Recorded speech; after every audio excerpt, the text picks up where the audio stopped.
What is up, everyone? It's about 4:57 in the PM here in kind of pretty cloudy and kind of cold Los Angeles.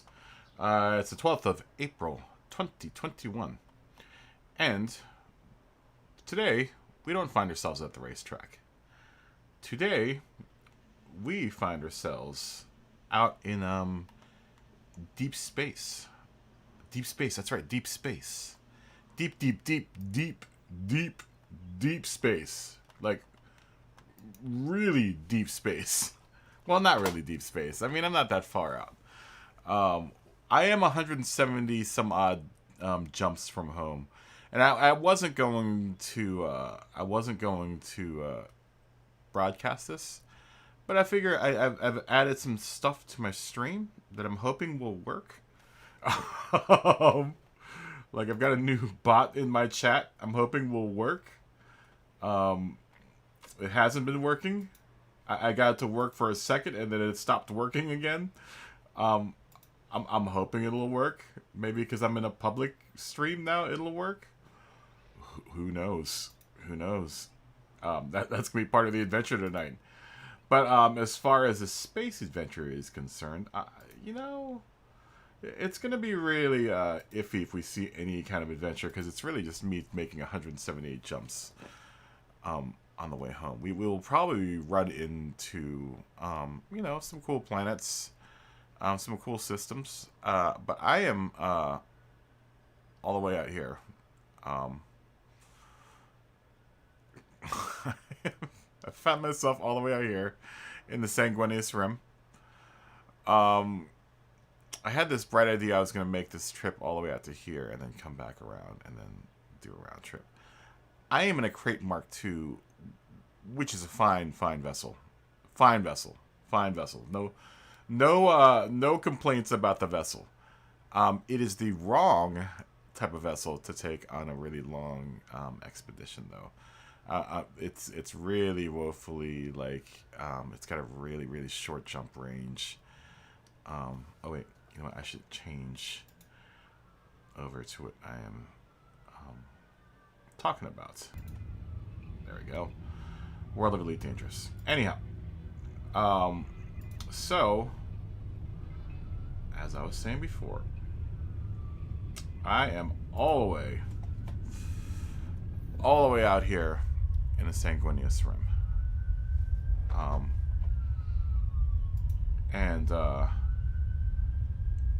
It's really far out. We're really far out. It's gonna take me about 178 jumps to get back to the bubble, which is right here, where all these other flags are. Yeah, it's gonna take me a while to get all the way back. But I figure I'll take the audience along for the trip. I was out here in the Rosetta Nebula, which, surprisingly enough, I've just done a few. Off stream, I kind of got myself back to over here. So that I'm now closer to the Seagull sector and Bernard's Loop and all that other stuff. So it really didn't take that long. I'm not really stopping. I'm stopping to make planetary discoveries just so I can rank up my my explorer rank, which is at 74% right now. I think I'm at Ranger right now. I think the next level should be Elite. I'm hoping. If anything, the plan is to make it all the way back to where my Anaconda is at, which is my Anaconda is parked at this one station that I do a lot of materials trading here at in Kolidishki. I can't remember what the name of the station is, but it's there. So the hope is I can make it back home in this one stream. I have 173 jumps. I'm hoping the ship will last that long. It should. I mean, she's a tough little ship. The Carrie Fisher. Carrie Fisher's known to be a tough nugget, and so is her ship, the ship that bears her name. So let's continue our journey Frameshift drive charging. The last few systems I actually discovered, which is really exciting. I think it's the first 2 systems that are my discovery and no one else's. 3, 2, 1. No one else's discovery but mine.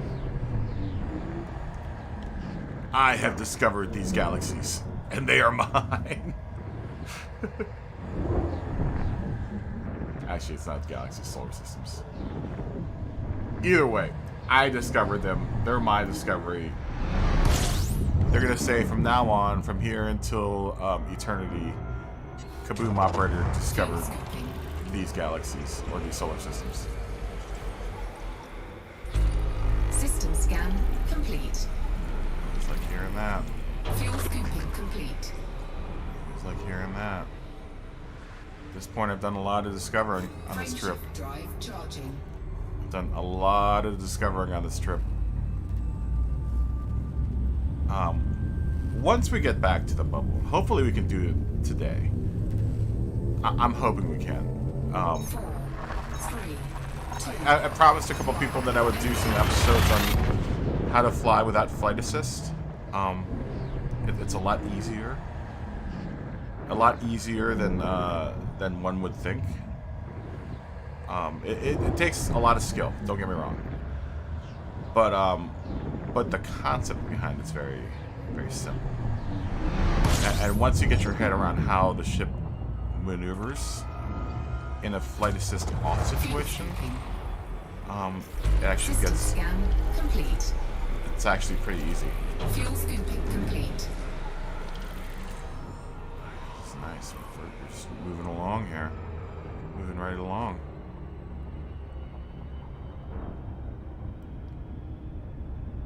Let's get us into a situation where we can jump back out. Get that nose pointed up. Don't want to get too close to the sun. So you end up becoming a Frameshift drive charging. toast.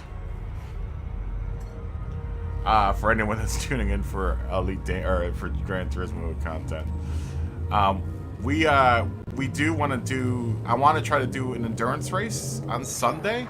3, Even though I'm not playing Gran Turismo right now, I still want to try to what's it called? Spam everyone about the endurance race that I want to do on Sunday and stream.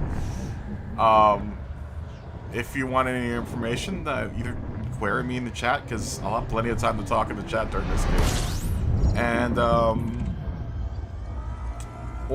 or click on the Discord link below. System scan complete. We would love for you to join our Discord.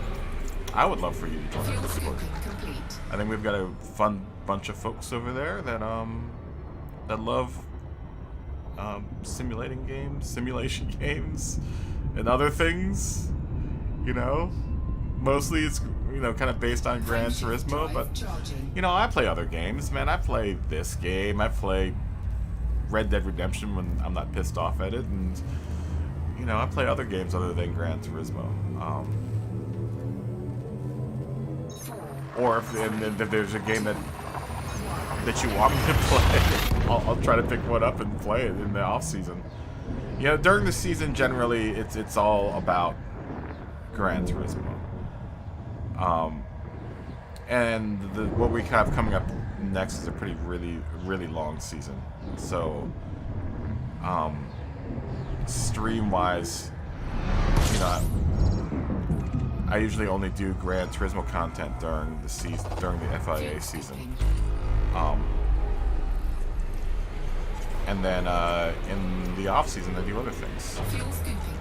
I would like to do a couple of livery streams.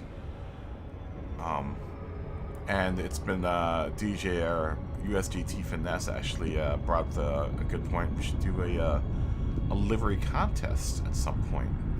Whether or not that'll be on the Discord or on stream is still debatable, because I don't know how we would vote. I guess we could vote in chat, but we'd have to get enough people in the chat to vote on the liveries. Or maybe we do a pre-show in the Discord and then do the actual best livery award reward on the stream. Who knows? It'd be kind of fun. You know, I figure we do a lot. We do so much racing content here on this channel that it's nice every now and then just to take a break and not watch people try to kill each other on the track. This is how I like taking a break. I like flying around the galaxy and getting lost and cataloging planets. What do you got for us, Rocky Ice World? You got nothing. You got nothing. What about you? Rocky Ice World. This is another Rocky Ice World? Yes, Rocky Ice World. What are you? You're a rocky body. Where are you? Rocky body. There. Oh, it's purple. It's like a lavender color. Ooh, there's one more. How many more? Two more? Two more? Two more? Right here? This little rocky body's being, this little icy body is circling System scan complete. another icy body. And all of them are, of no real significance.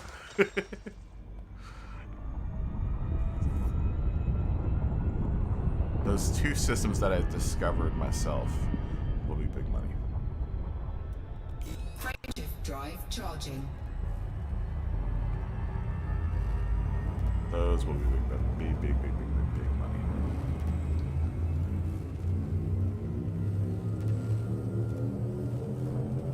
How's everyone doing out there today? If there's anyone out there watching today. Mondays usually are kind of a slow day for the stream.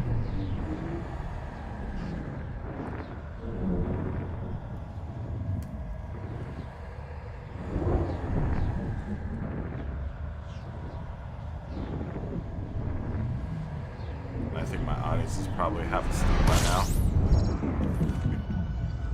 Actually, it's only 8 o'clock on the East Coast. Fuel scooping.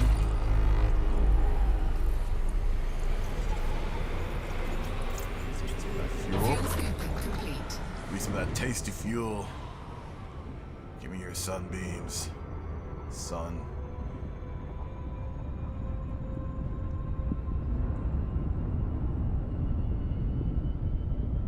I do like my crate a whole lot, though. This crate Mark II is a fun ship.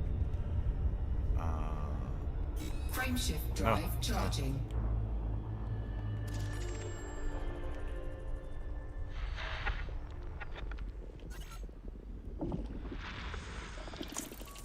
Ooh, that's an interesting looking planet.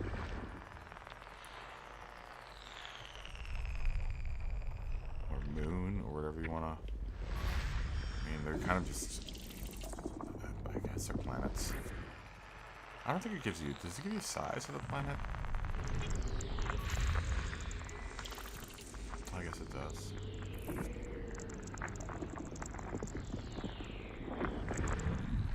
Oh, I can't wait to get Odyssey. Odyssey's gonna be dope.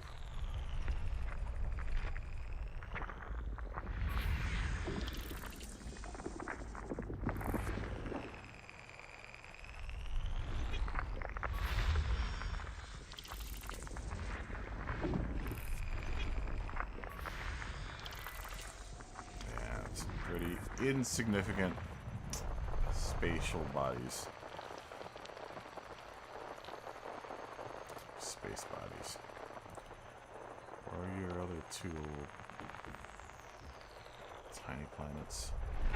Probably do some rock or some snow runner too. In this little time off that we have. They've got a bunch of new content in Snow Runner. System scan complete. Which I'm kind of excited about.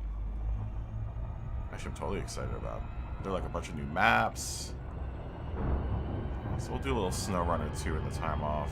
Maybe we'll toggle, maybe we'll do Snow Runner tomorrow. Drive charging. I really do want to get the ship back to civilization though.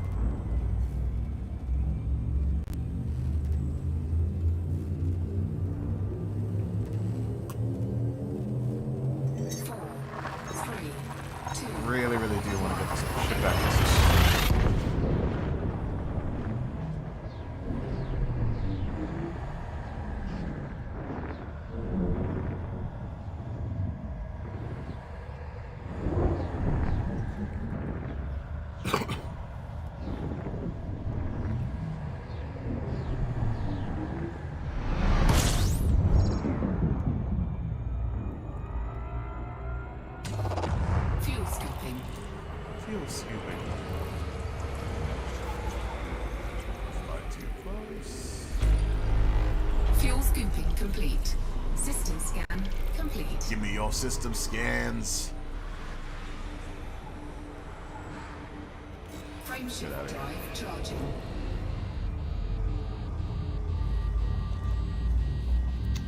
You don't scare me with your heat, son.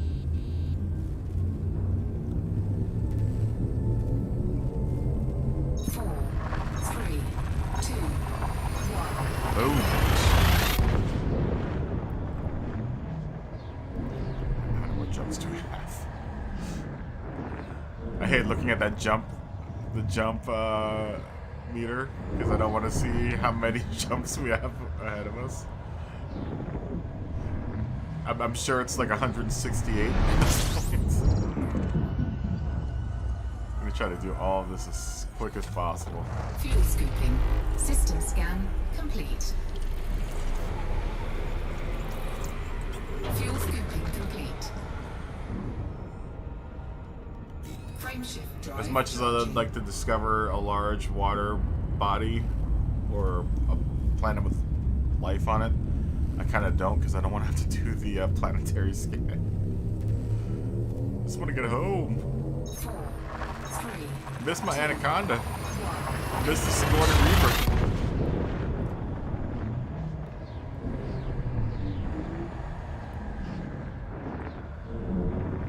We'll get in the anaconda and do some deep core mining with the flight assist off. This ship is actually really fun with flight assist off.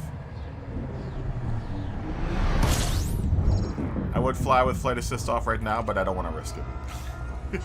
System scan Plus, complete. all Fuel scooping. I'm doing is Fuel scooping complete. what do you call it, flight anyhow? So Frameshift drive charging. I'm just doing what do you call it? Super drive, whatever, hyper drive flying anyhow. If I go into having to maneuver, maybe I'll do some 4, flight assist. 3, 2. Actually, no, that's a bad idea. If I wreck with flight assist off all the way out here and I have a bunch of cartographic data, I'm gonna be really pissed off.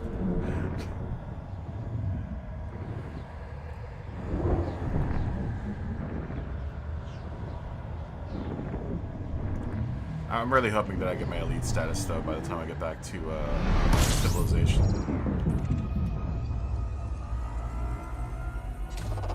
Fuel scooping.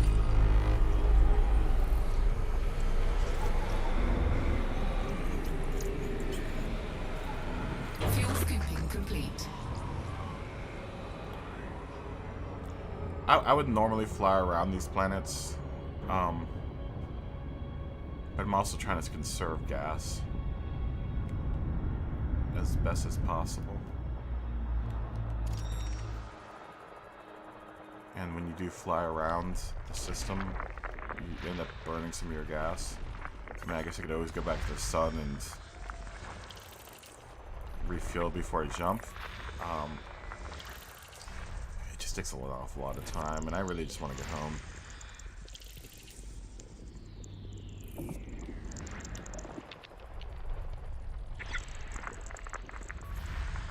I really just want to get the ship home. If anything, just get it home so it's near the Anaconda and I can start doing some, you know, some bubble missions. Maybe fly wing with some people. But it really depends on me getting back into the bubble. I'm so... System scan complete. It's an interesting Mars-looking-ish planet. It really depends on me getting back to the bubble. I need to get back to the bubble in order to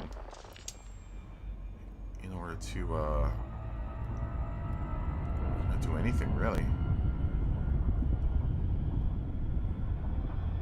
Frameshift drive charging. Man, I do like the realism in this game where you can't just jump to your other ship that might be across the solar system. Like wherever you are, you are.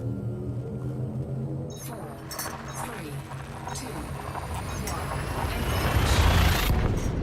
That'd be the one nice thing with the fleet carrier is that you can take that fleet carrier anywhere. But if you do take it out of the bubble, then you're out of the bubble. You know, And then you're back into the same quandary where you were before, where you don't have anything to do because you're so far outside of where civilization is.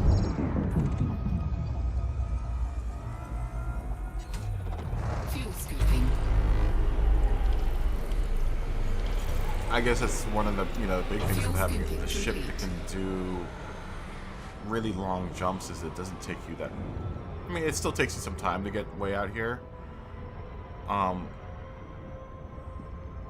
But it doesn't take you, like I am at the most I can do unladen.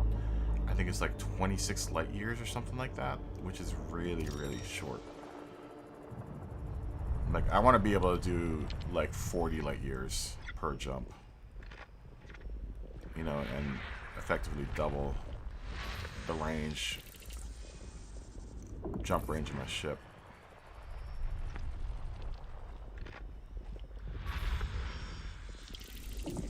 It's a shame though, because I really wanted to get since I was all the way out here, I wanted to go all the way out to the outermost edge.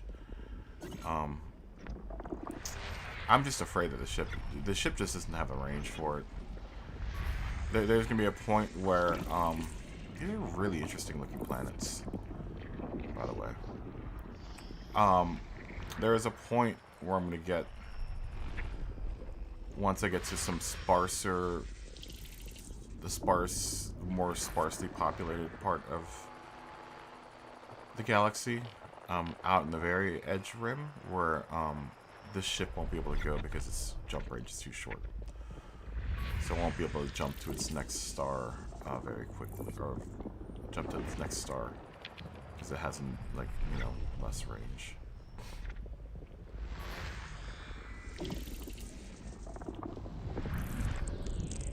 So I mean, it's kind of my bad on my part for this ship's literally this ship's maiden voyage was all the way out here.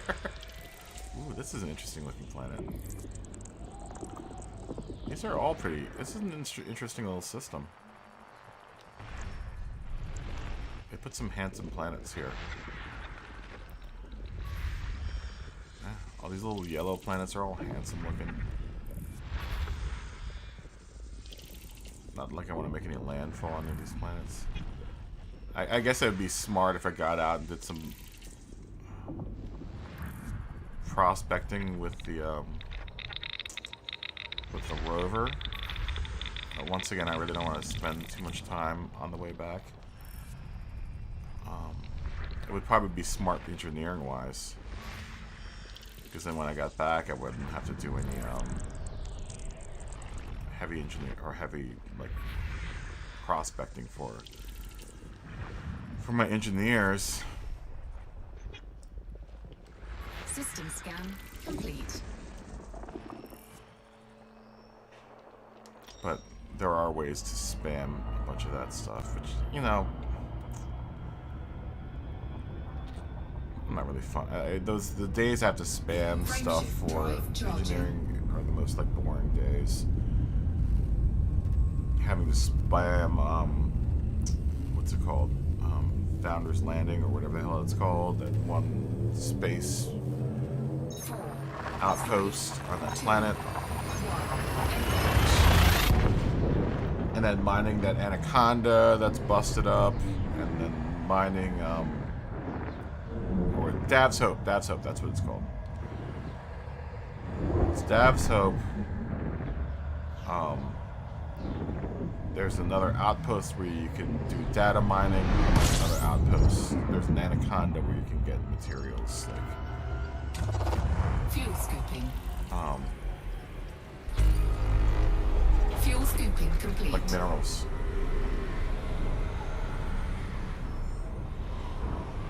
But God, those days are super boring.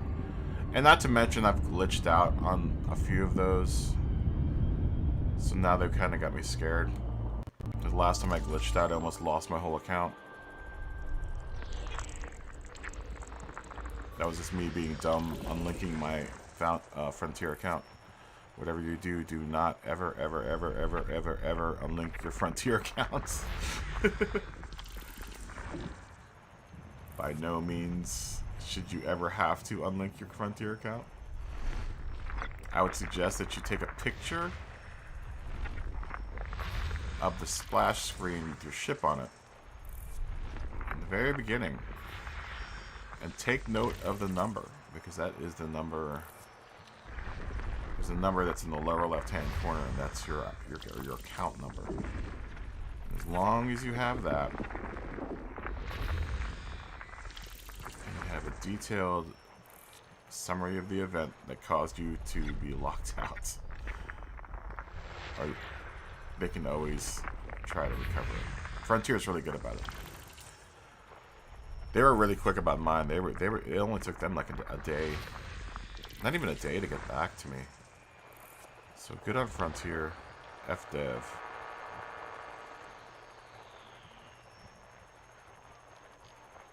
I guess it's not FDev.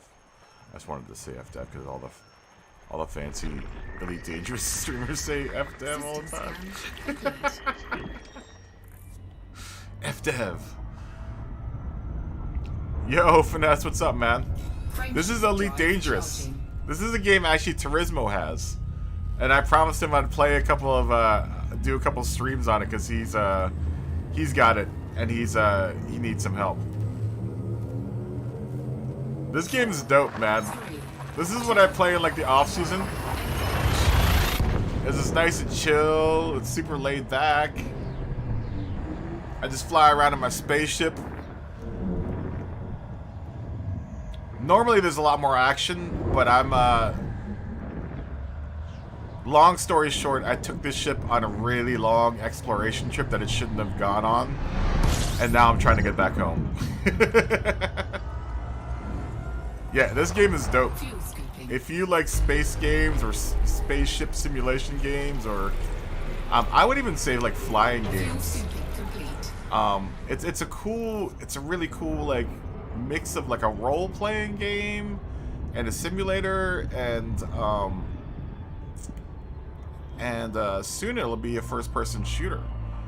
They're doing an add-on where you can do first-person like adventure, like first adventures.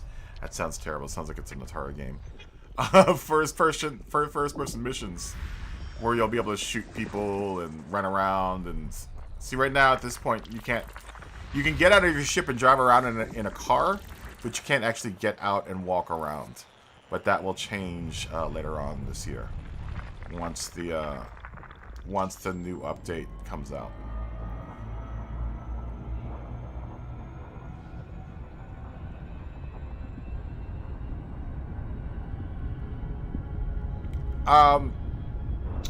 The one where you're part of the ship. Ooh, I don't know about that.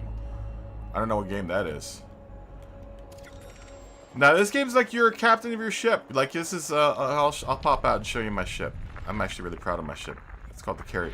My ship's called the Carrie Fisher. I've got another ship called the Sigourney Weaver sitting at port 176,000 light years from me right now that I'm trying to get back home to. Hold on. Let me find these two last planets, and I'll show you my ship. Show off my ship. Where are you? You stupid planets. I don't even know if I'm discovering this galaxy or not. Either way, I just want the points. Give me the points, damn it. Right now I'm trying to increase my System scan complete. my score as an explorer. Okay, so my ship is how do I do that again? Is it switch cockpit mode? No, is it this one? Yeah. It's my ship. This is the Carrie Fisher. Yep, she's badass. She's badass. And my dude. My dude's all up in here. Just chilling. Got a big old cockpit. Got like tons of seats. But I'm the only dude inside of here. I even got a coffee maker inside of here. That's why I bought the ship, because it has a coffee maker. I was like, dope. It was like, dope. Dope. There's my little back door. I can't wait till the Odyssey thing, man. The Odyssey add-on, I'll be able to walk in and out of that back door with my own 2 feet. That's gonna be dope. That's gonna be so sweet. Let's do this. But right now I've got 100 to go. I have to make 161 jumps to make it back. This is gonna take forever. This is gonna take forever. Frameshift drive charging. Alright, now it's 160 jumps. Yeah, it does kind of look like the Defiant. So do you watch Star Trek? Are you a Star Trek fan? There are 4 lights. 4, 3, 2, 1. There are 4 lights. If you're a true Star Trek fan, you'll know that's the greatest line ever uttered in all of Trek lore.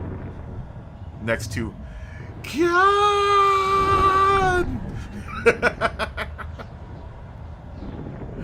That's probably my favorite Star Trek line of all time. God. Fuel scooping. Oh yeah, I watched some Star Trek. Fuel scooping complete. System scan complete. There's also Worf said this at one point in time. Klingons don't allow themselves to be probed. Frameshift drive charging. I think that was the first episode. I believe. It was like the first or second episode. Encounter at Farpoint.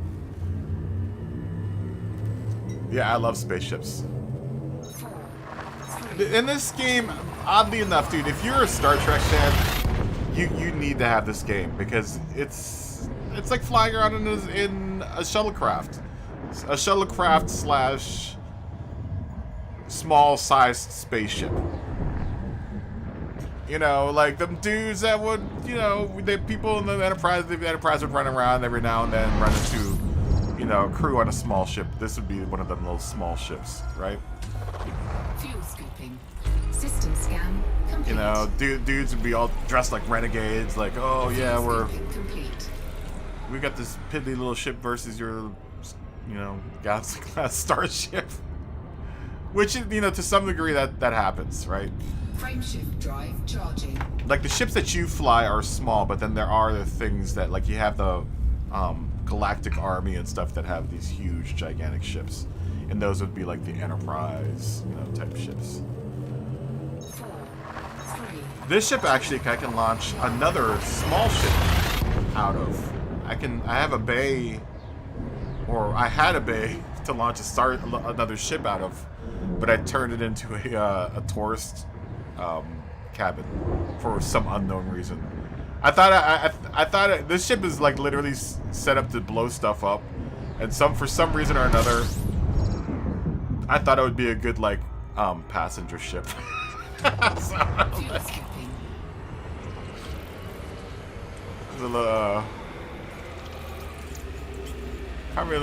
Probably Complete.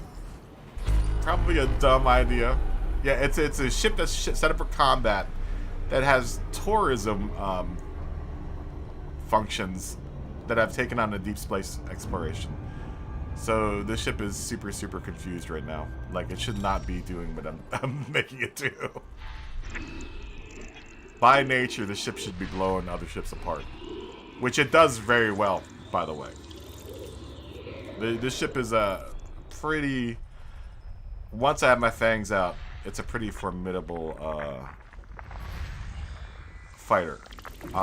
But it hasn't been doing much of that. It's been doing a lot of this.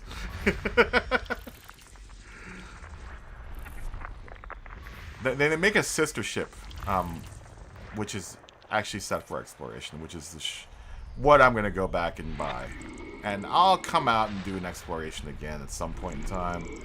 But I kind of want to... Ooh, that's a pretty looking planet. I kind of want to stay in the bubble for a little bit. And play with other people. And maybe have the chance to play with other people. Because right now I'm so far out, there's like a 1 in 1,000 chance I'll run into someone else out here. Maybe even 1 in a million chance that I'll run into someone else out here. Because so many people that play this game play inside the bubble. They never go outside of the bubble. They just stay, you know, kind of around the bubble area. The bubble meaning where is like the main system. That's the main system where like everyone hangs out.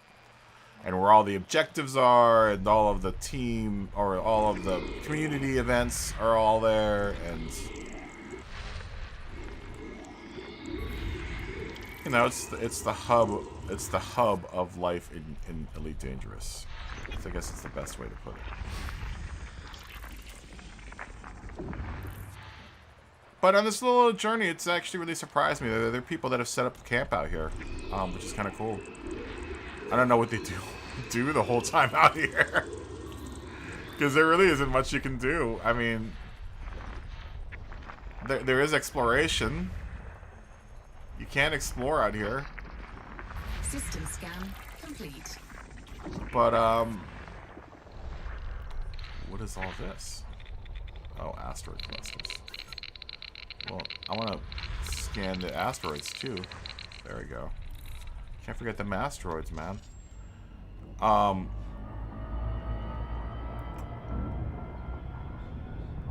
Yeah, I don't know what you would do out here. I mean, there are regions, like, if we go to the galactic map, there are regions where they have alien stuff. But once again, that's where I am, is so far away from that.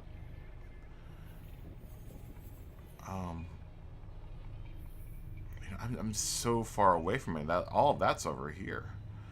You know? All of that's over here. That's still hundreds of light years from where I am right now.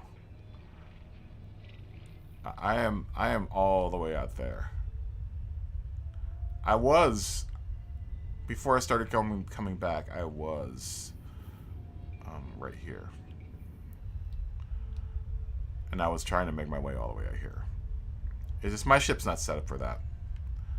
It's gonna take me forever to do this. I wanted to do a round trip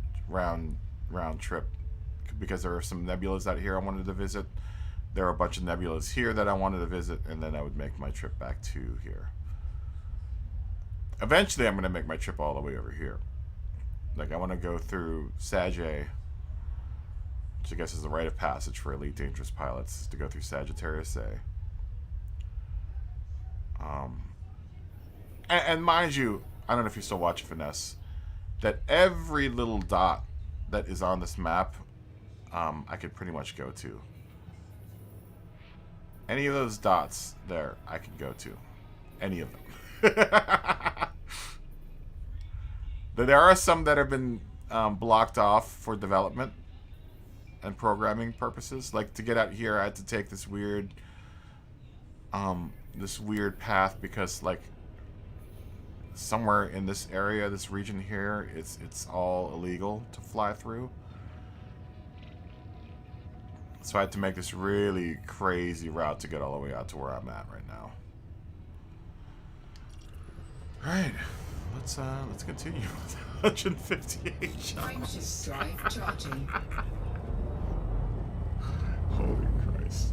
4,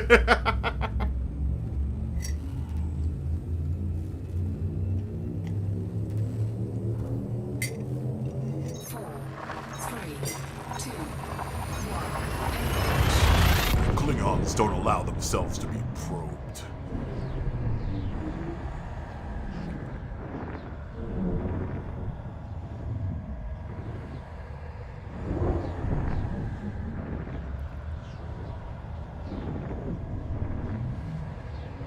You know, what question I've always asked about Star Trek? The Borg. If they are so awesome, don't you think they could have less plumbing? Fuel tanking complete. You know, I'm talking about like the original series Borg. If they've been around for so long and they're so smart, why are they so slow? And Well, I guess it's because they have numbers, so they don't have to really be that fast. Right? I guess that's the whole philosophy behind that.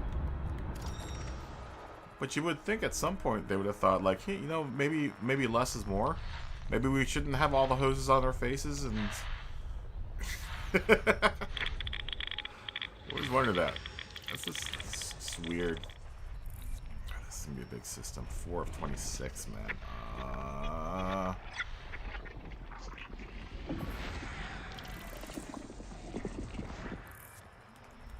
This one already found this system, too. Mike Winter. Damn you, Mike Winter. It's alright. I will confirm his findings. Oh, you gotta go there. Oh, and he didn't plant. Oh, ooh, we'll get big points for that one. He didn't go out and inspect that planet. Oh, big points. I will throw a flag up into that planet and claim that planet as mine.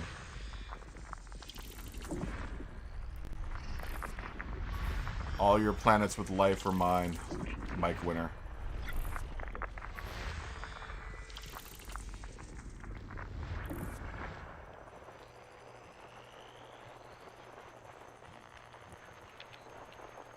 That's okay. There are plenty of systems out there with the Kaboom operator has found this system tag on it.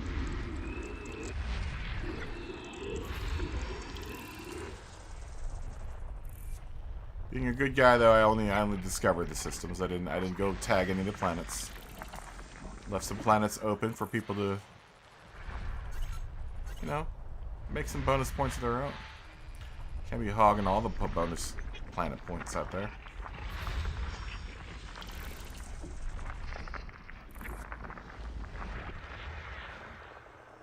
Come on.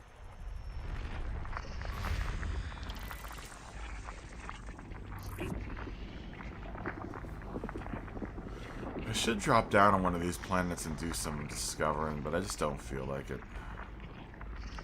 I really do just want to get home. I actually don't even want to fly out here and stick a flag down in this ammonia-based planet, but I kind of have to because it's just, you know, I do it for the points, man. It's a small little system.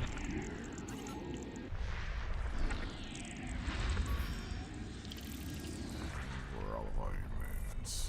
Come here, moons. Give me all your moons. Where are all your moons? Found your moon. Any more moons? No more moons. Like 6 more planets?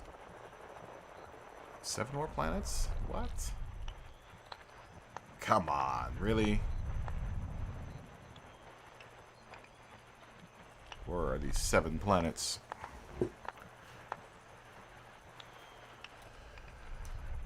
Damn you and all 7 of your planets.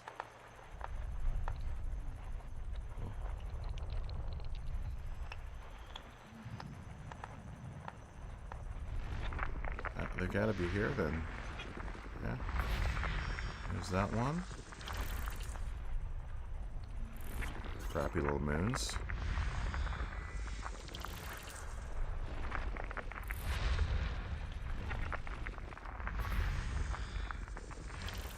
A moon going around another moon?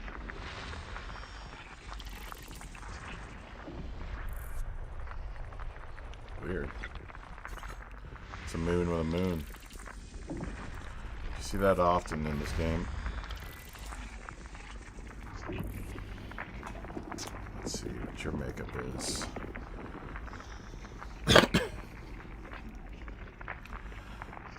Not worth going on. I don't care how many. System scan complete. Alright, let's go hit this one planet. Stab it with some, give some of that old probe action. Hit it up with some probes.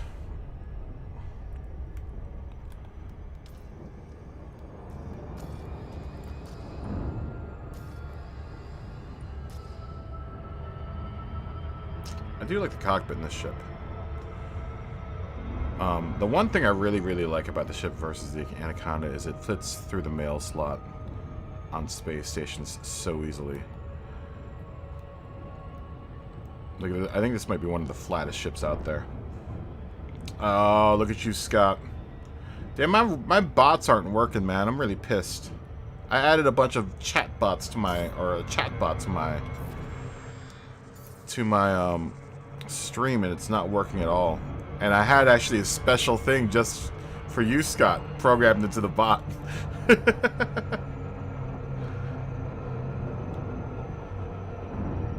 I had a bot specially made for you, just catered to you. And I'm pissed. It won't work. None of them work.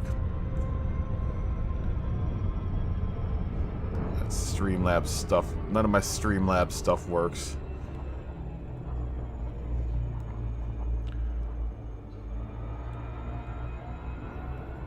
Let's launch some probies up in here.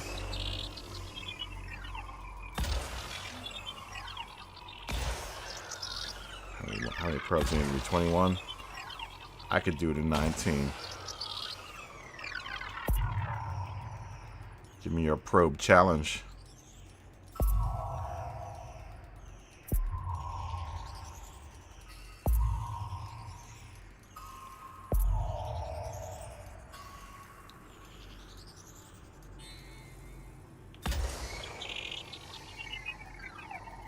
No. No, they were going to respond to your comments. They were programmed to respond to your comments.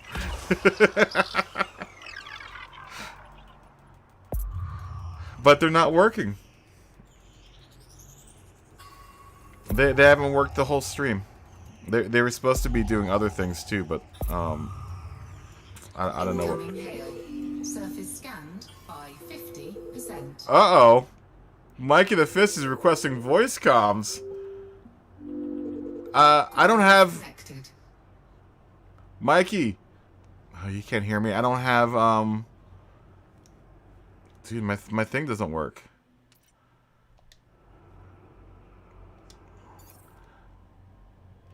My, how do I get up to the comms? Ship tangle. That's a new noise. Comms panel.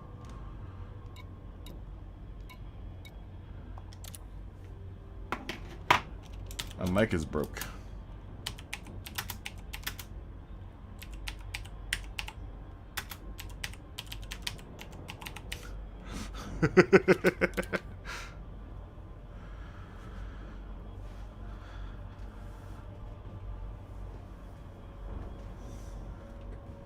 Mikey the Fist is a commander now.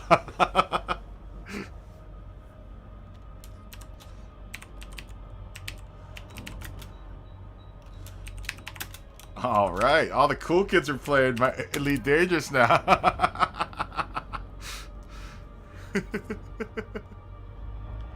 Oh, word? Oh, word?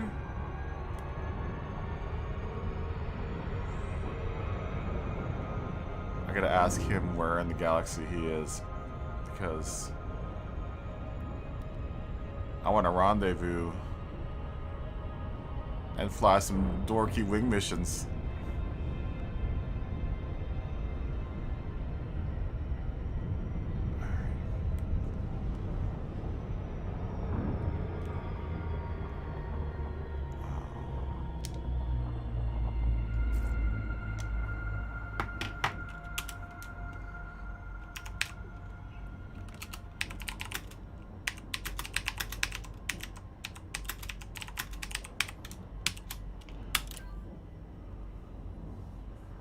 Yeah, I wish they worked.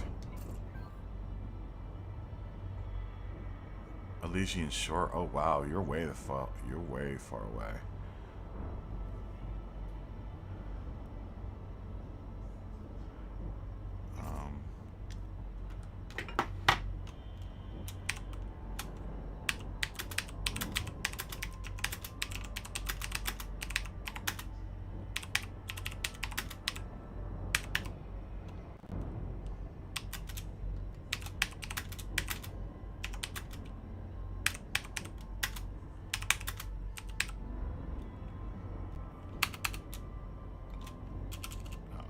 past Bernard's loop.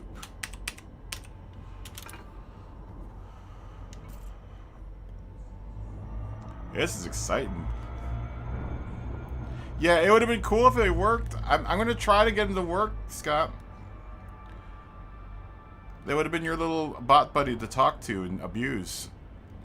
But I can't get them to work. I don't know what is wrong with it. I've tried everything that the YouTube said to do, and I've tried everything the internets have said to do, and none of it's working. I'm actually really kind of pissed because Streamlabs is what controls my donation thing and so many other things, dude. And like none of their functions are working right now. It really blows. I had like fun games people could play in the chat, like the Magic 8 Ball. None of it works. None of it works. It's very, very discouraging. There was like a heist game people could play. You make points. Surface scan complete. Oh, word.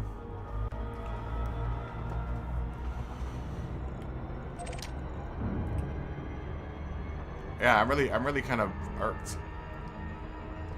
Though my little idea to pop out the chat's so much easier to read now. I didn't know I could pop out my chat window, and I don't know if you guys can do that. I don't think you can do that when you're watching someone's stuff, but I now have this option. I can pop out the chat window and make it huge, so I can see what everyone is saying.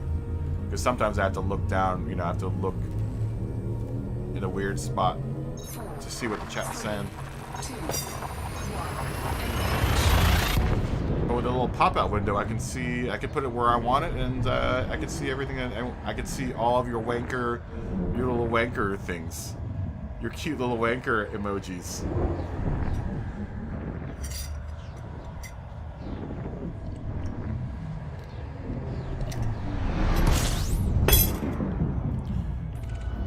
I just wish it worked. Fuel scooping. Someone try. System scan complete. Someone try typing in Fuel scooping complete. exclamation 8 ball. If anyone's out there in the chat, try typing exclamation 8 ball and then ask a question and see if the bot answers. But the bot should be sending out messages right now, like join our Discord and all that other stuff. Like and subscribe. But it's not doing any of that. 3, 2, 1. It's just like sitting like a big dummy. Let's see. I mean, it's working. It's on. According to this, it's on. It's supposed to be working right now. Yeah, try doing exclamation 8 ball and then ask it a question, or I can't remember what the other commands are. I think that would be the only one that's active right now.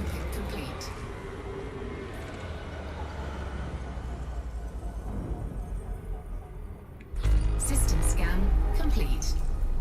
This is good. Yeah, so far none of my Streamlabs stuff has worked. Frameshift drive charging. It's really kind of like annoying. I've got them tracking all my stats and stuff, and they're all late all the time. 4, 3, 2, 1.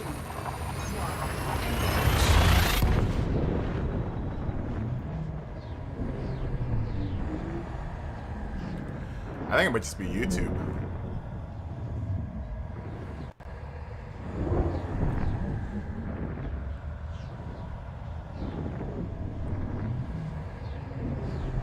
I don't know. I'm gonna try to find another bot that does the same thing. Because I've also read reports where the cloud bot doesn't work very well with YouTube. Complete. Fuel scooping. Fuel scooping complete. There's something called Nightbot that I can download to have moderate, which is the other big one that everyone uses. So I'm going to try that tomorrow. I'm going to try setting it up tonight and then see if it works tomorrow. You know, that way if you're the only person in the stream, you have something to do. This is a super fast car. This is a very fast car, Smog. 3, 2, 1. I'm going 25 light years in about 30 seconds. So it's very fast. How you doing, Smog? Smog, we have to work on your livery before next season, dude. Your liveries before next season. Fuel scooping. Do you know who you're gonna fly? Who you're gonna fly with? Who you're gonna drive with next season? Fuel scooping complete. I know you were saying Jag or Aston. Oh, just had a nap. That's 32 planets. Yeah, I want to do a stream on just building your livery. We'll have to plan it though, so that you'll have the time to hang out and give me input. Yeah, as soon as you make a decision, no pressure.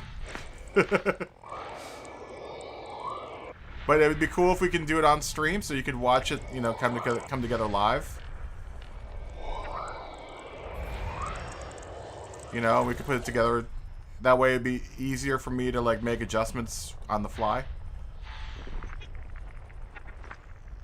Rather than having to share stuff to the Discord or the PlayStation Network. There's a way of streaming to the Discord, I just haven't figured it out yet.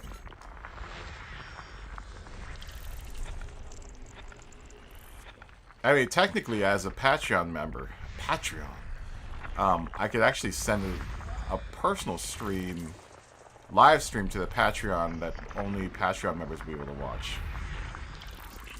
Yeah, just think of some ideas, kind of a general idea of what you want your car to look like. Throw some of the ideas out into the Discord livery section and just tag me in it and be like, these are some of the ideas I had. And that way I have something to work off of. So when we start doing the actual design process, we'll kind of be on the same page. If that makes any sense.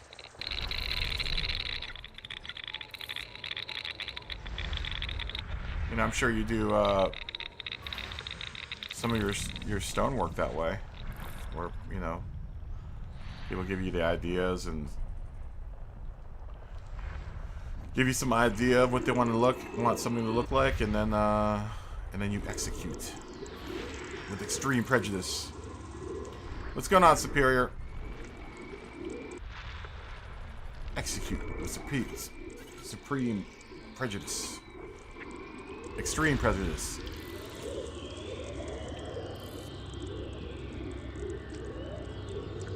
You ended your way more than expected. What do you mean?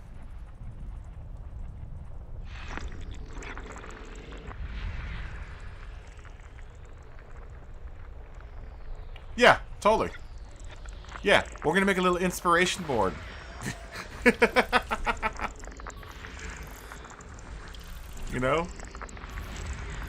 It'll be like an inspiration board. It's like a Pinterest of ideas for the car. Also, that'd make it easy for me to reference to stuff if I have actual pictures of it in the somewhere. Just post whatever you find in the Discord, and then we'll figure it all out from there.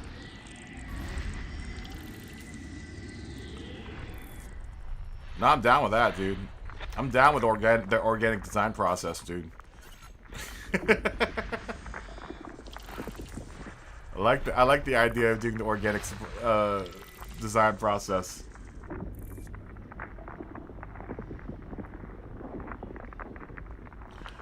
Is that tough? Superior? I don't know anything about Pokemon. I'm sorry.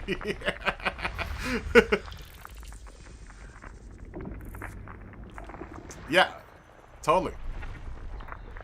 I agree. A pick is worth 1,000,000 words.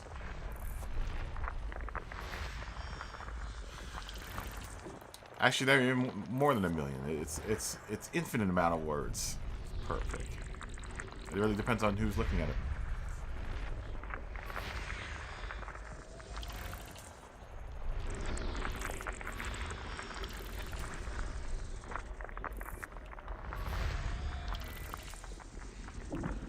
Is that hard?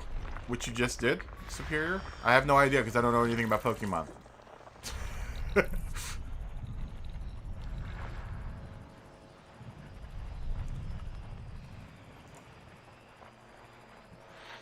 We'll do some Snow Runner too in this little off season.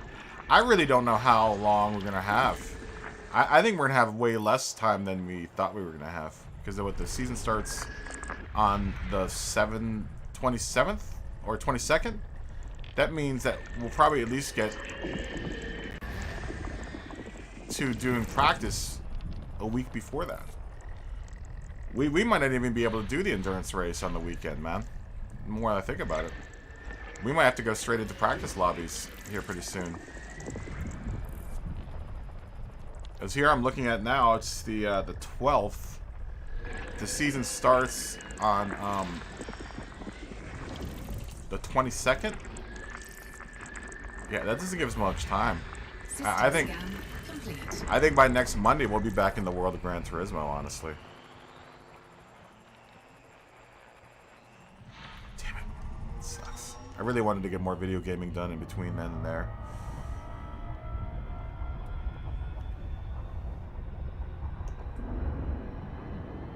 Woo! A track hoe for Christmas, that's dope. Frameshift drive charging. I'd love to have a backhoe. Trackhoe, backhoe. I'd backhoe all kinds of ditches. I'd backhoe just stuff that just needed to be, that I think needs to be backhoed, which is everything.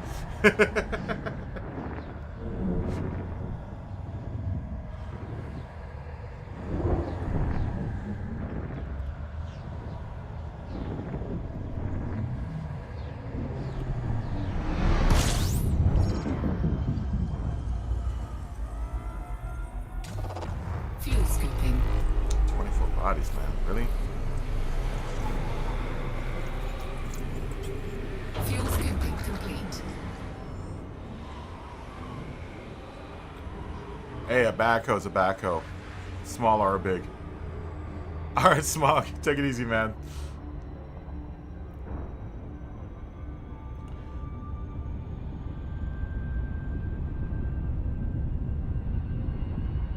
Are you playing the card game Superior, or are you playing, is it a video game? Is it the Pokemon video game or the Pokemon card game? I don't know anything about Pokemon. All I know is I like Squirtle and that's it. Because he's a turtle. That's the only thing I know. And I know there's a Pikachu. And I know you have to collect them all. That's all I know about Pokemon. I really don't know anything else about it. This is a weird system. All the planets are all super dark. Oh wait, that's the water world. Uh-oh. We gotta scan that baby. What a weird water world, man. How far is that from the sun? Dang, that's like super far away from the sun. Oh, someone mapped it already. Oh well, we'll just go map it again. Just because you make points off of planets that are water worlds. Those are big money points.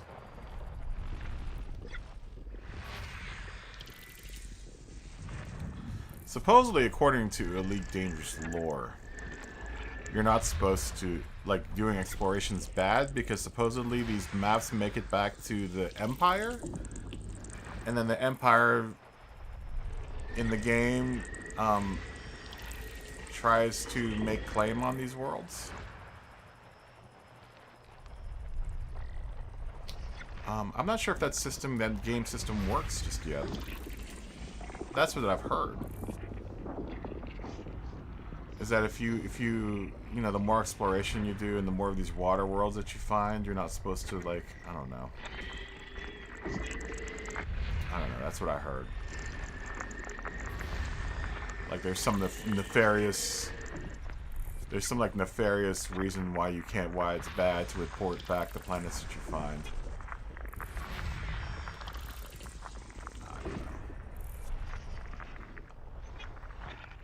Right now, I'm just like Han Solo, man. I'm just flying around these systems, making my way like any old space pirate would.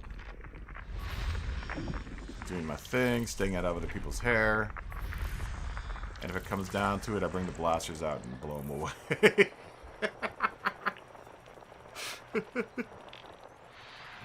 Right? That's how you're supposed to live life as a space pirate.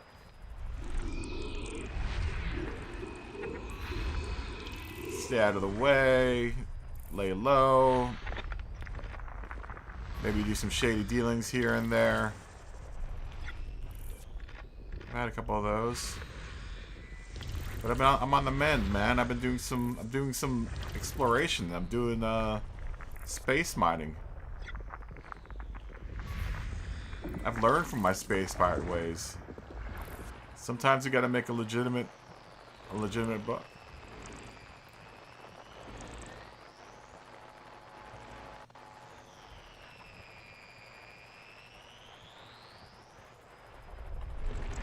Actually, you really don't make much money off of space pirating. In this game, you make most of your money off of deep space mining. Deep core mining. Not deep space mining. Deep core mining is how you make tons of money. Tons of money. Now I've heard there's a new way you can do it AFK. Man, you know, I'm kind of in for the experience of playing the game. So the whole, idea of doing it AFK kind of just sounds like, it sounds really grindy and boring. Supposedly you can build a ship that will defend itself, and you just send it into a region that has like, lots of pirates. And there's a specific build that you need to do with the ship. But if you build it in the proper way, it'll literally sit there all day and float and just blow people away. Anyone that comes into the system, it'll blow away.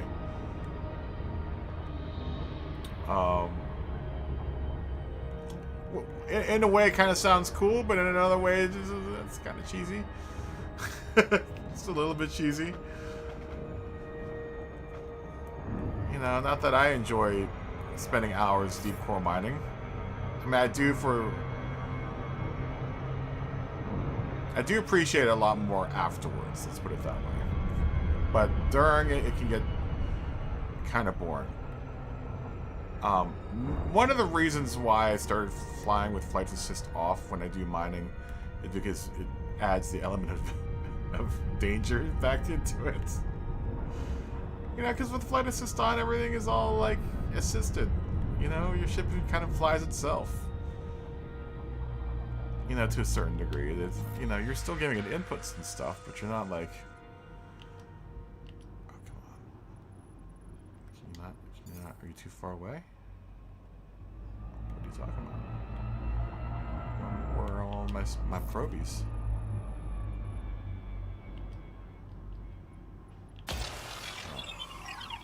One, 2, 3, 4, and 5 should do it.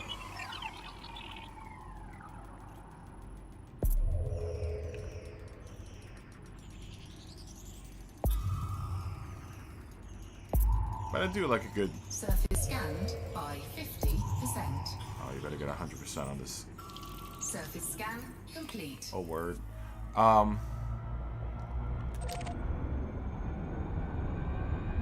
Yeah, you know, deep core mining can get a little monotonous. But I think it's a perfect time drive charging. for people to learn how to fly without flight assist. And it isn't as hard as it seems. I know people are like, oh, I can't go anywhere with flight assist. 4, 3, 2, 1. But you gotta really kind of understand what flight assist is doing, what you're doing without flight assist on, and what information the game gives you to assist you in flying with flight assist off. And there are lots of cues that the game gives you that you're not flying the right way when you're flying with flight assist off. Fuel scooping. System scan complete. It's far more easier to demonstrate than it is Fuel to explain. scooping complete. But a lot of it has to do with these, like, you see these little stars that I'm flying by, like the space dust? It all has to do with that space dust. Frameshift drive charging. And also being able to judge where your momentum is taking you. 4, 3, 2, 1.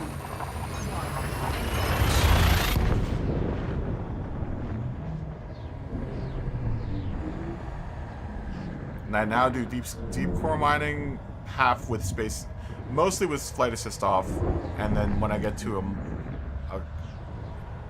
asteroid I want to mine, I go with flight assist on, just because it's easier and faster to plan all my mines. Since you get a pretty short amount of time to plant the mines around your asteroid. Fuel scooping complete. 150 jumps, dude. God damn. We're not going to get to this in the whole stream. There's no way. I might get to 100 jumps down by the end of this stream, but there's no way I'm going to be able to make this in one stream. It's going to take too long.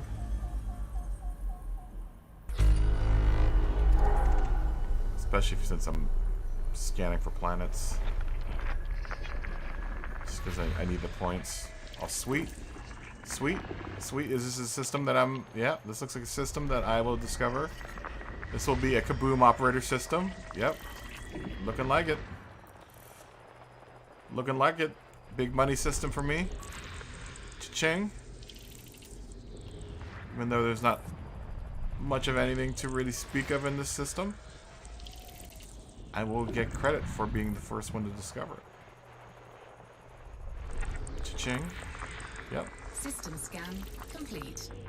And I know that because there are no names. See that where it says filtered spectral analysis. There'll be names underneath of this if someone has discovered it or has mapped this planet. But there are no names underneath of any of these planets. So that means your system is mine. This system is mine. Frameshift drive charging.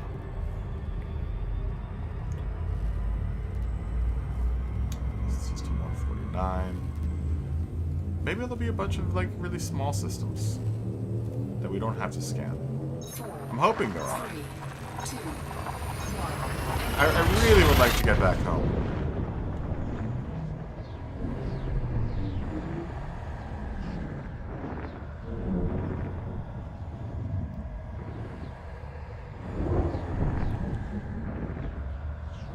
I really would like to get back home.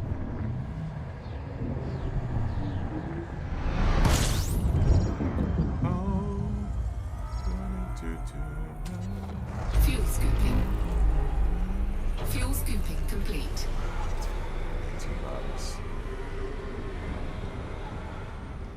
Alright, well. Let's go far enough away from the star so that we can do an effective D-scan.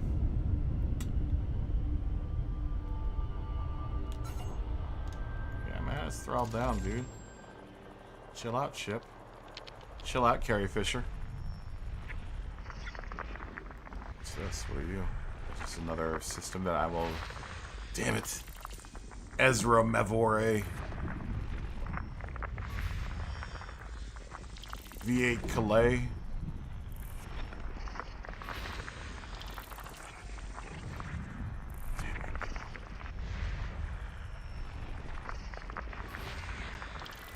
These paths have been tread before. That's okay. Still need to make the points for the system. Which is, don't mind doing that.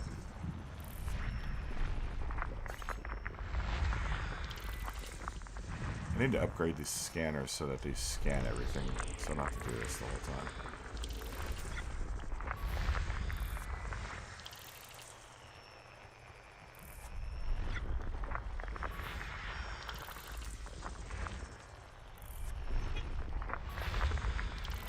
Body. I see body.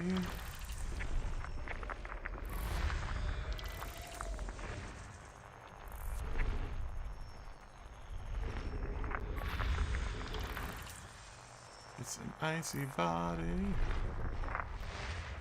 What are you? Another icy.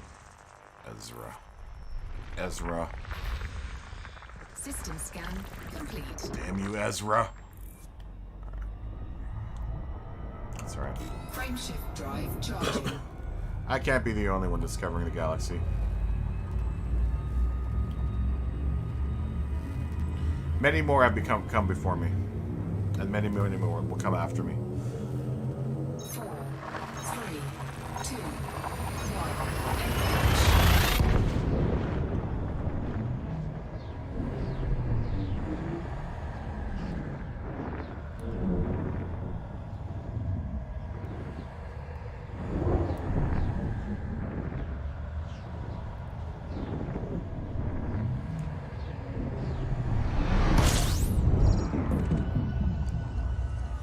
Discovery scanner action. System scan complete. Oh, word? Fuel scooping. And that fuel. Give me all your sun rays! Complete. Frameshift drive charging. Peace.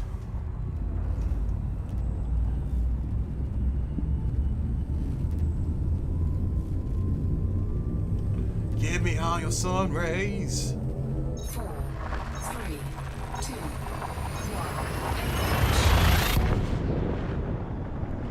Luckily, we've run into a bunch of suns we can fuel off of. I thought initially that we would run into a lot of suns we couldn't fuel off of.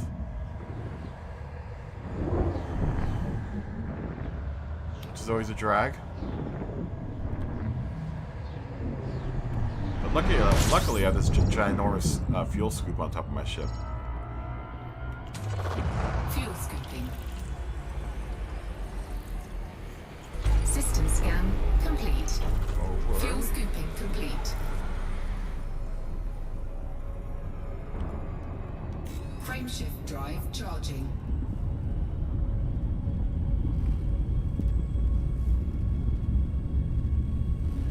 At least my scanners are strong enough that it'll pick up anything really close to my ship. 4, It's always nice when the scanners pick up, you know, at least half the system. Which is, it's done before. You know, it'll always pick up the stars. It's just I have to scan for a lot of the planets because they're so small and so far out there.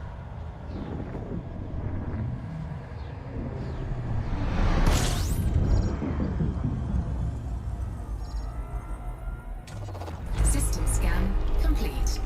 Fuel Nice. scooping. Moving right along here. Fuel scooping complete. As soon as we run into a system that has planets, I'm gonna go get a cup of coffee. It'll only take a second. Frameshift drive charging. I'm sure I'll run into a system here that will need some scanning. Need some scanning love. And we'll scan it. But I'll get a cup of coffee right before we do that. 4, 3, 2,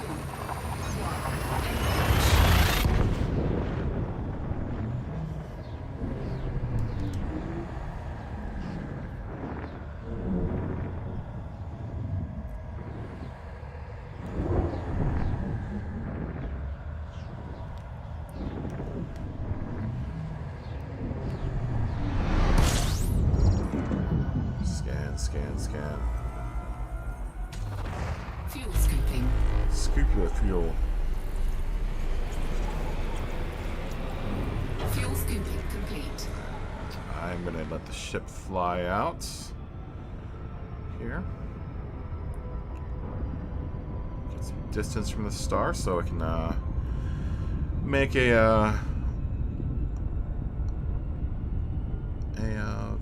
have a clear path and an unobstructed path to see all the planets with my discovery scanner. I'm gonna sit here for a second while I get a cup of coffee. I'll be back in a second.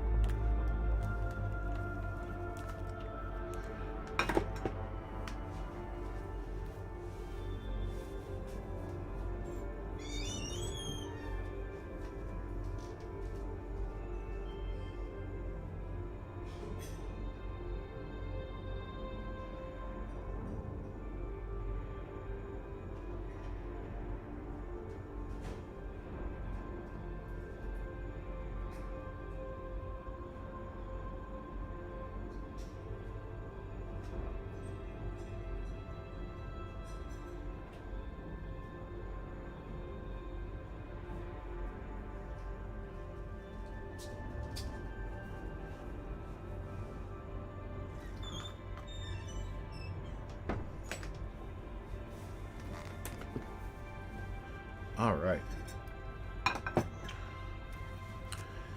Let's throw that old scanner on. Go find ourselves some planets. Go find ourselves some planets. 6 in this system. An icy body. What else we got? Some more icy bodies. Yep. Oh, gotta make sure that I am the first discoverer of this system as well.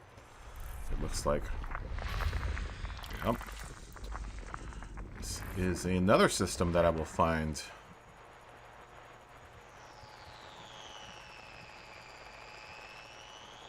This will be one of many systems that will carry the badge. System scan complete. System scanned completely by Commander Kaboom Operator.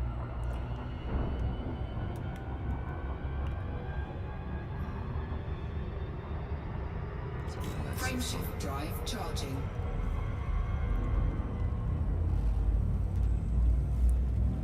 Let's go. Peace.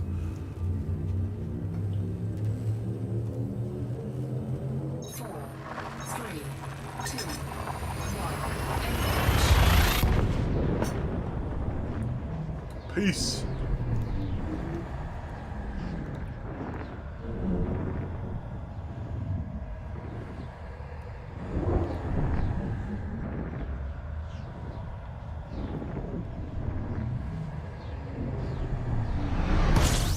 Alright, there we are. Fuel scooping.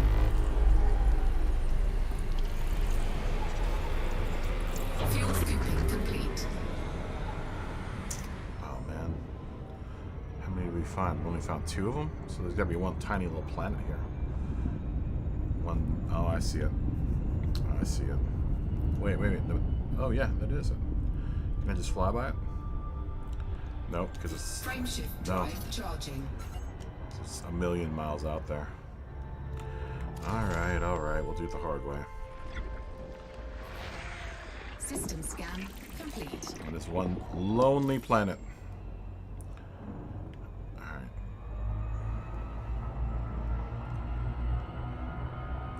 There's Bernard's Loop. Frameshift drive charging. Bernard's Loop that has also includes the Orion Nebula. Horsehead Nebula is in there, I think, as well.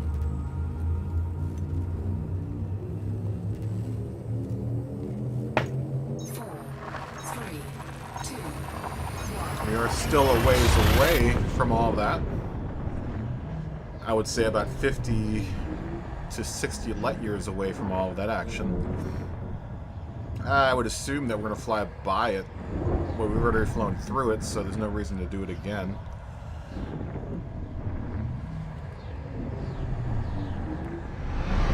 There is a cool spaceport. There are a couple cool spaceports there, though. Fuel scooping. System scan complete. But I've missed quite a bit since I've been away in this system. Frameshift drive charging. I know there was a huge attack on the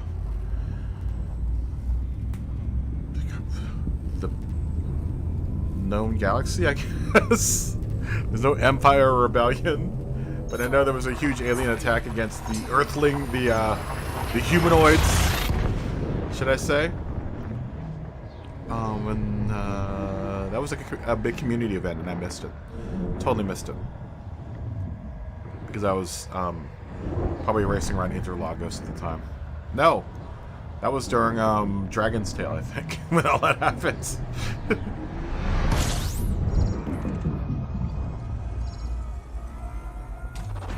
Fuel scooping. 33 bodies, man. Dang. Fuel scooping complete. No one ever said it was going to be easy being an explorer.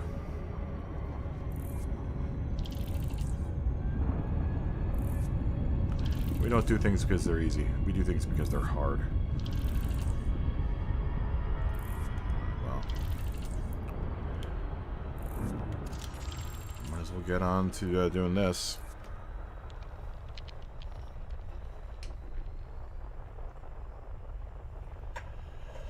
Step away for a second.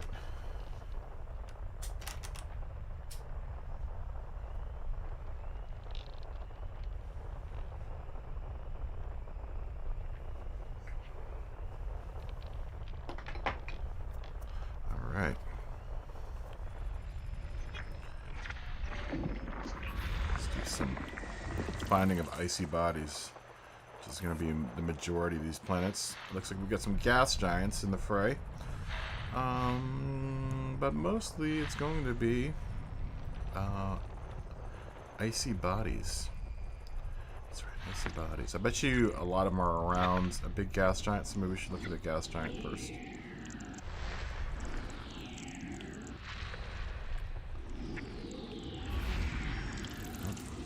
then let's find all of its associated moons.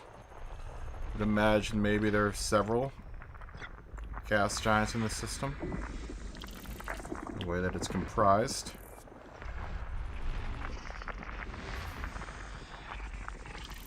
Lots of planes of orbit going around this particular star.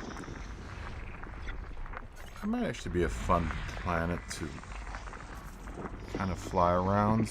I really don't want to do any flying around though, because like I said, my ship, I'm really far away from any kind of spaceport, and being the smart person I was, I didn't put any repair modules on this ship. Yeah, what's up, Superior? Yeah, I'm taking a little break from Gran Turismo in the short time that we're gonna have between Gran Turismo and between seasons, basically. And this next season's gonna be a really long season, so I don't know when I'm gonna be able to play any of my other games during that time. Like, I would like to play some SnowRunner, you know, in this time. This is Elite Dangerous. This is a the best way to put it is it's a space life simulator, right? You're a commander of a spaceship, and you basically do what you want. They give you it's a persistent galaxy. It's all hosted on Frontier servers. Frontier being the company that made the game. And it is a 1-to-1 simulation of the galaxy. You can, after I'm done doing this, hold on, I'll show you. You can, right now I'm playing as a explorer. So basically I'm out in the middle of nowhere, cataloging planets and systems. But that isn't all that you can do in this game. you can space mine, which requires you to fly into asteroid fields and bust apart asteroids. You can be a space pirate and rob everyone. You can be space police. You can do pretty much anything. You know, it's all dependent on the players, really. I mean, there's a little storyline that, you know, the game has, but it's kind of up to the player whether or not you want to get, you know, your involvement with that storyline. Yeah, it's like Wicked Tuna in space, basically. You know, and that's the cool thing, is that they don't really hold your hand in this game. They let you do basically whatever you want. If you want to go off and be a space pirate, you can. And then maybe the next day you want to take people on a tour of the galaxy. You can do that. They have a role where you can play as literally a space taxi or a space bus. Or you can go out and blast people, man. It's great. It's basically an open sandbox, like it's like a sandbox space game. Oh no, you don't have to be smart. You just got to be willing to fly around in space and discover, man. So like, hold on. Look at this. So you go to the galaxy map. You can literally see all those dots. You can go to any of those dots. Any of those dots you can visit. Granted, they're not in a restricted zone, which I've only found a few of those. But any of these dots I can visit. I actually flew all the way out from here all the way out to where I was. I visited this nebula, or all of these nebulas down here. I visited all of those.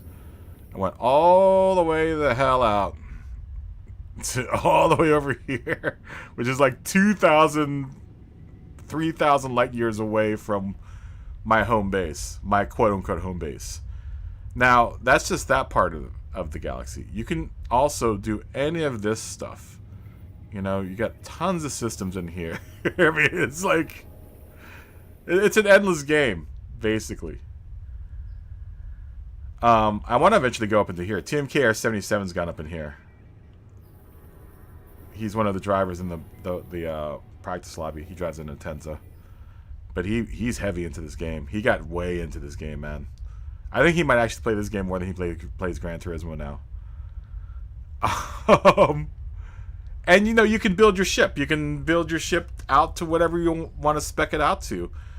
The reason why I'm going home, like, my original plan was to fly all the way out to here and then come back. But I realized about when I got to about right here that I'm in the wrong ship to make this mission, because as soon as I get out to here, my ship doesn't have the range to make it between stars, to make it like all the way out to here. And I need a ship. I just need a ship that has, you know, longer range, and my ship doesn't have it, which sucks, because I was on my way out. I was just about here. I was about the halfway point. That was like the point of no return. If I decided to keep on going, I probably would have died out there. You know, and it's, you gotta, you know, you gotta set your ship up smart. Make sure that it's set up for its role. I think it's fun. Plus, it's only $19 in the PlayStation Store, so why not? And if you get a whole bunch of buddies together, you guys can fly around in the big wing. So far, Melon plays this game, Crabster plays this game. I just found out Mikey plays this game, Mikey the Fist. TMKR77 plays this game. Turismo plays this game. Dude, if we can get all of us together into one big flying posse and just go raid people, be it NPCs or people in multiplayer, I don't care. I think it would be kind of fun. Did I discover all these worlds? Yeah, right? I think it'd be fun. I think we have enough people right now, as is, to fly in a really cool little group. You know, we go fly and maybe do some mining together or something, or fly to a planet and drive around in our ATVs. Because you have like a little, you know, not ATV, but like a, you know, a little, like a little Jeep thing that you can drive around in. And then eventually they've got the, like I said, they've got the expansion coming out where it's going to be, you're going to be able to walk around, which is even doper. You can walk around your ship, man. I'm going to finally be able to see the coffee maker that's in the back of my cockpit. This ship has a coffee maker in the back of the, in the back of the cockpit. It's got a huge cockpit. But it's got a coffee maker back there, man.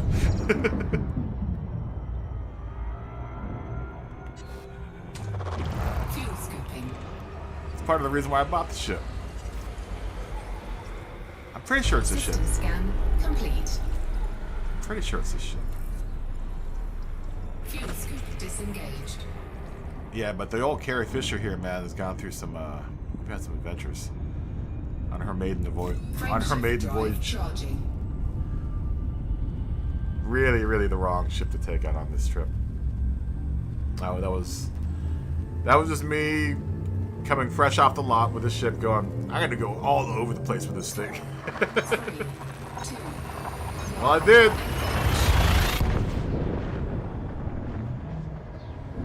But I want to blow stuff up, man. I want to use my guns. I'm too far out to use my guns.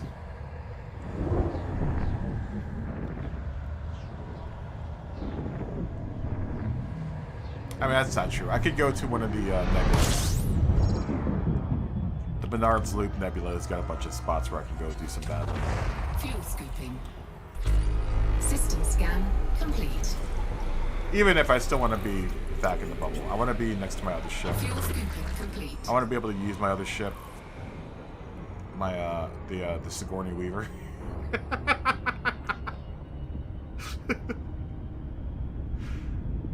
This is the Carrie Fisher. The other ship is the Sigourney Weaver. Frameshift drive charging. She's long, thin, don't take shit from nobody. That's my Anaconda.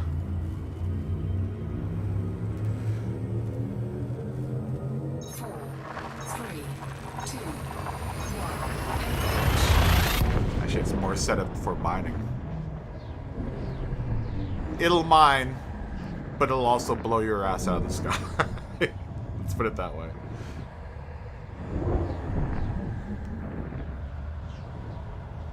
Yeah, it's been sitting in the shipyard for a while now. Just hanging out. I miss flying that ship. Fuel scooping. Even though it's huge. Fuel scooping complete. Probably a little big for mining. Though, it has a very large cargo hold. Which is why I use it for mining.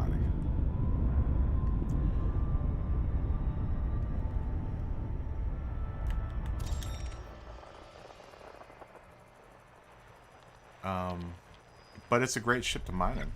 I like the cockpit because it gives you a real good view of the asteroid field.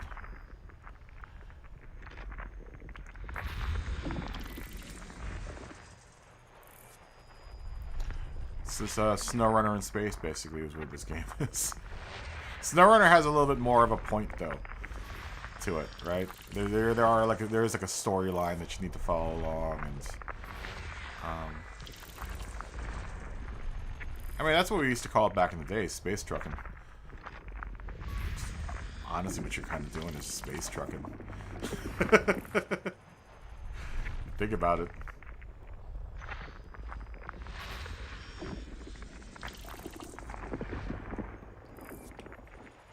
You know, get you. That's what all the traffic is. Complete. Traffic is training us for long missions. A daily commute. Imagine your daily commute being 25 light years.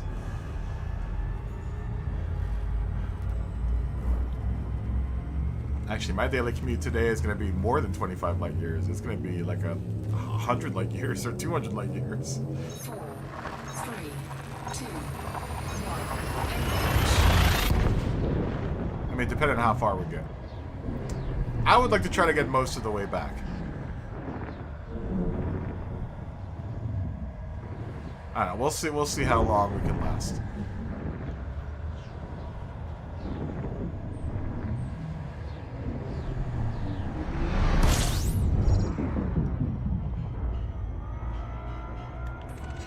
System scan complete. Fuel scooping. All these systems are really small. Fuel scooping complete. Just making the journey a little easier because we're not having to do too much scanning. And we've already got some cherry systems, so I already know I'm going to make some money off of those.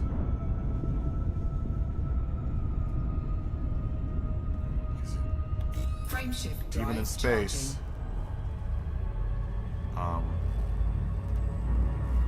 points are the shit. Might be living a sophisticated space life, but it all still boils down to the cash. How much cash are you gonna give me for that? Give me the cash. Give me your space cash. Give me it all.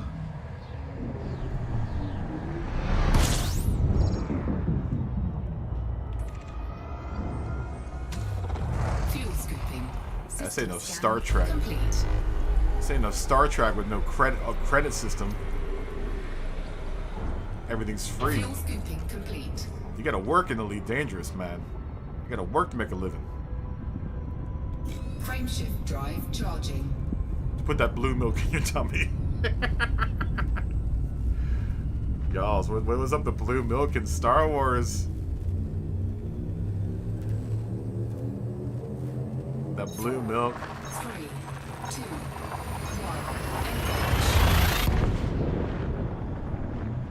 1. I work hard for space money. I'm working hard for space money.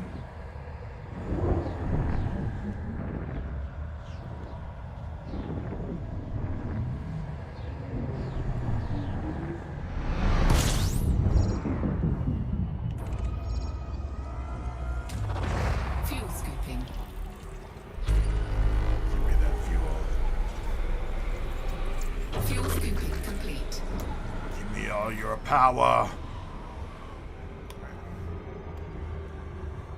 Let's fly up above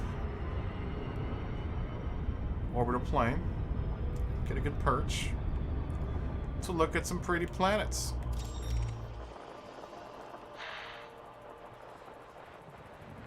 What do you got for me in this little system? Oh, we're not too. We need to get further up.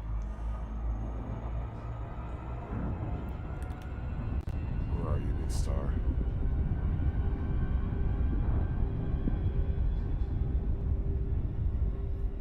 It's up there somewhere. It's about behind. That should be enough, I think.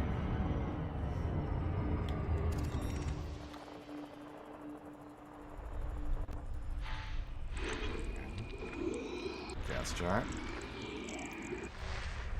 And its affiliated moons. Like a sad Jupiter. And as jovial as our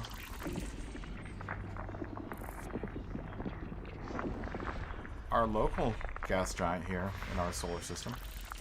The Sol system. This one might actually be fun to fly around. It looks like it's got a bunch of big gouges and stuff. Can I zoom? No. That sucks.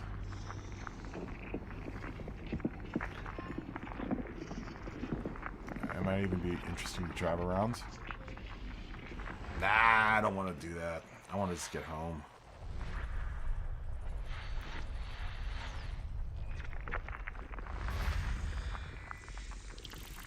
Some of these planets, though, if you miss out on some of the systems, because there's some systems that have certain characteristics that make them cool. If you like land on one planet that is in, you know, has like 2 or 3 suns in the background, you can get like a really cool picture.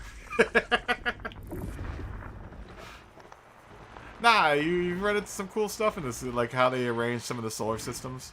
I don't know how the computer randomizes it. I'm not sure if it's randomized or, you know, surely someone at Frontier isn't like developing every single solar system in this game.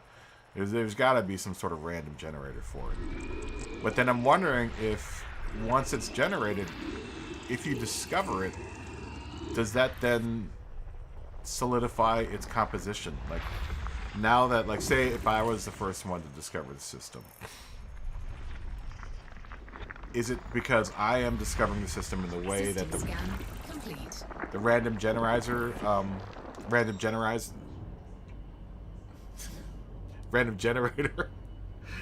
generator has generated it? And will that now be how this system will always be seen from this point on? I wonder how it does that. Frameshift drive charging. I wonder how it does that.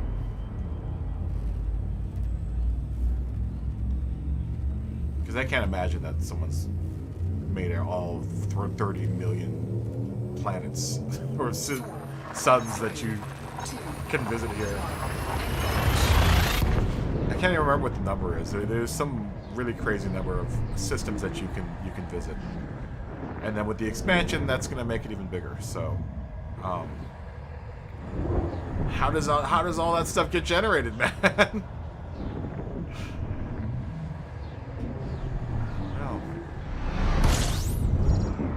know. Fuel scooping. It's one damn big video game. I'll tell you that much.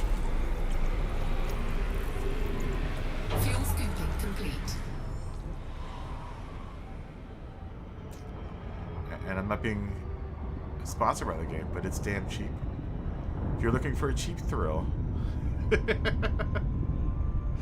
Elite Dangerous is one of my picks. Frameshift drive charging. You know, and it's immersive enough, man. You know, if you get it, if you're into space stuff, I think you know, you'll have fun.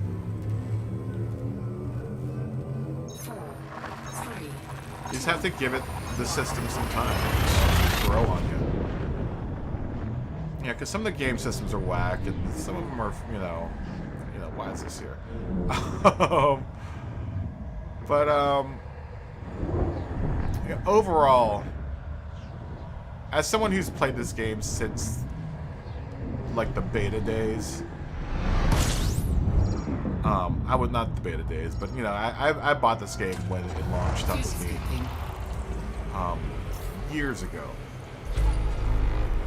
and it's amazing how far it's come in the time that they've been just continually developing it. It's come a long way.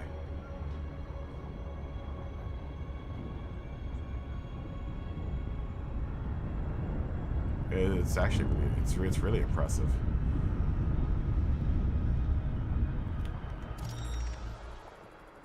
You know, and the game's got some of the coolest sound. Ooh, Waterworld.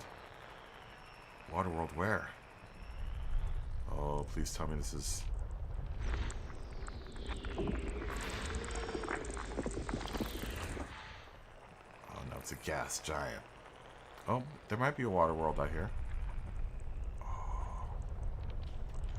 I didn't check to see if I was the first one to discover this. No. Count Nipper. Damn you, Count Nipper. Let's see if Count Nipper may have not scanned.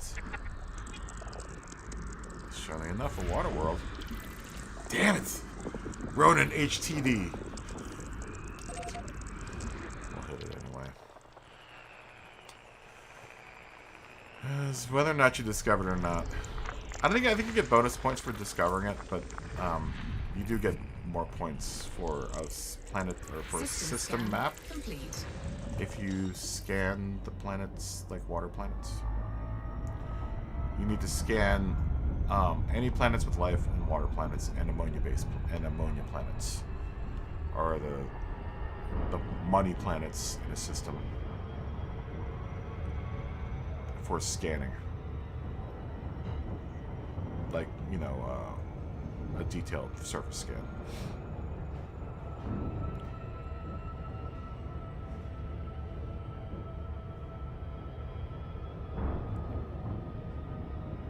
I think if you're the first person that's done the detailed surface scan on a planet, you get extra points for that. But you definitely get more points,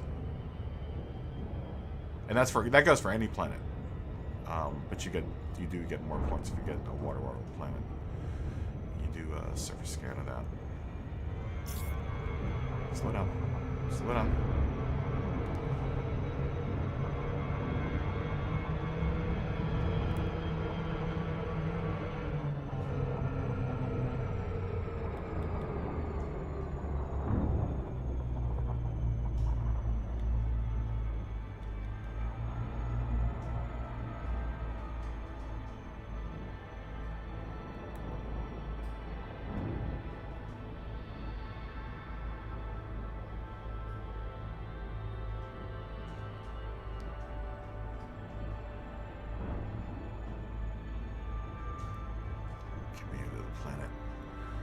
Throw some probes at you. Can I escape my probe game?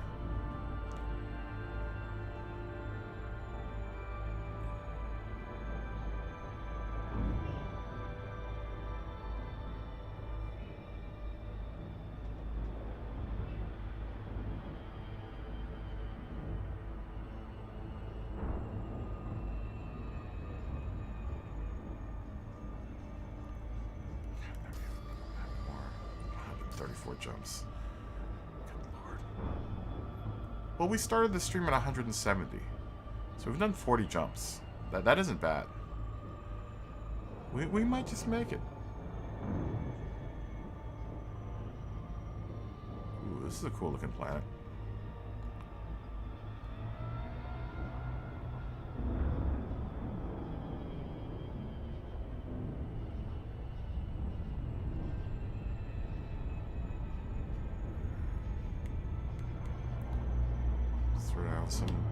Let's throw down some probes. Let's have a probe party. 2, 3, 4, 5. And it needs 6 probes for the efficiency target bonus. What do I get? Give me that cheddar. Surface scanned by 50%. Oh, word? Surface scan complete. Oh, word? That's how you do it? Frameshift drive charging. The quick flyby scan.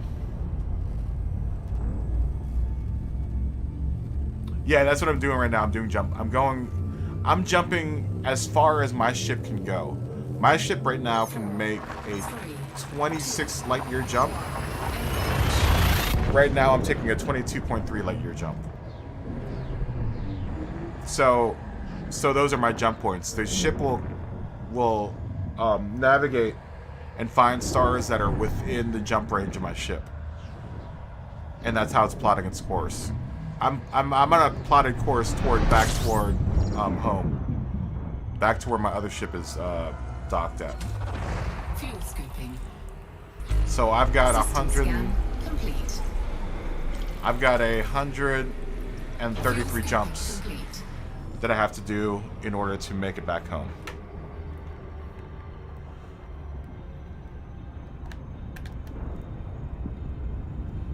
And we continue going. Frameshift drive See, charging. see that number, 24.7 LY? That's how many light years this next jump is going to be.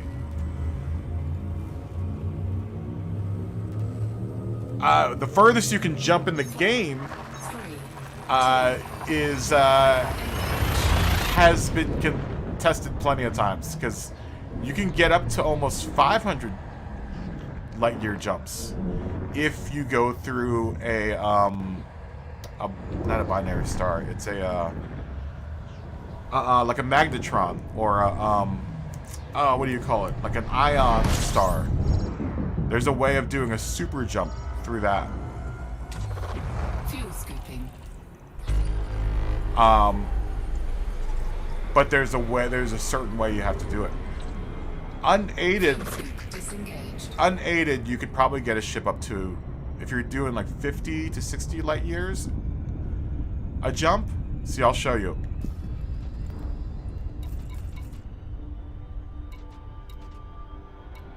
So my ship right now, its current jump range is 26.25 light years. If I don't have anything in my cargo hold, it's 27.24 light years. This ship on the journey that I'm on right now should be able to do 50 light years. And I can do just barely half that. Right? That's kind of why I'm turning back around. I want to fly back to civilization and, like, you know, play the game and build a ship that will be able to do a really, really long journey. Frameshift drive charging. You know, and do it relatively quickly at that. You know, the further you can jump, the further you can make it into, like, really deep space where where there aren't as many stars. See, luckily I'm going toward the center of the galaxy, right? So the star density it's closer together here, right? But as the further out you get, that's when your jump range really does matter.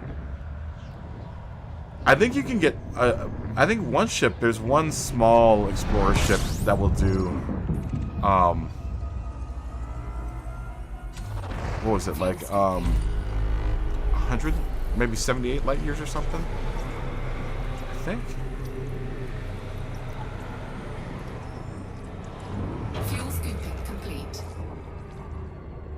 Yeah, the game's, you know, the game doesn't slouch, man. It's down on its realism. You know, there's some arcadey, you know, obviously it's all arcadey because it's, you know, we're flying around in space, but I mean, for something that is, you know, kind of all made up, it's believable. You know, the universe that they built in Elite Dangerous is a believable universe. You know, I buy it. That's why I play it. Yeah, it's fun. It might not be the most action-packed thing in the world, but sometimes you just want to do something monotonous and just, like, you know, take a tour, I don't know. Fly around in a spaceship for a little bit. Just chill out. These are some really interesting looking planets. Like, this one's a pretty cool looking planet.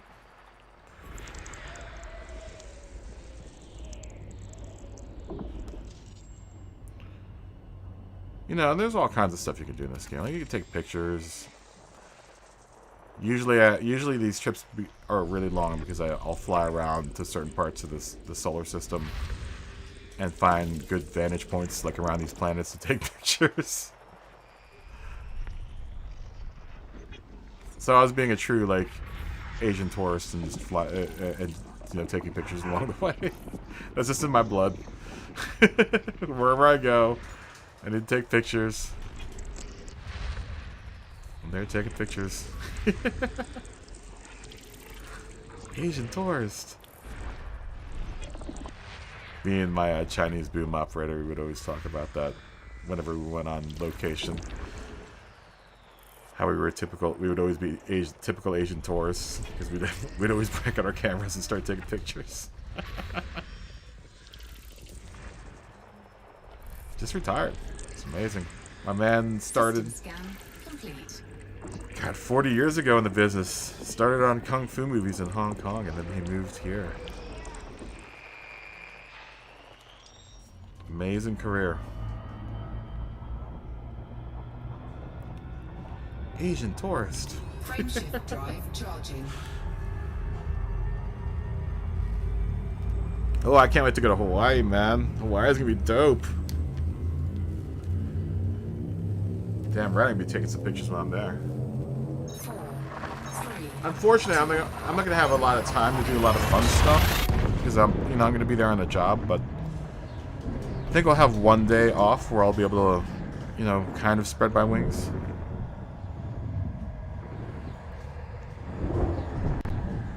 That means I'll miss like a week of the season. I think a week and a half of the season. Hopefully, it won't be a race that I have fun on. Fuel scooping. Fuel scooping complete.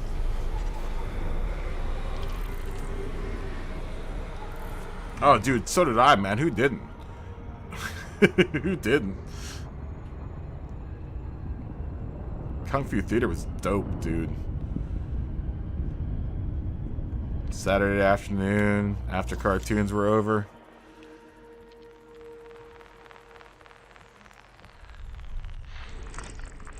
Watch some good old Kung Fu movies.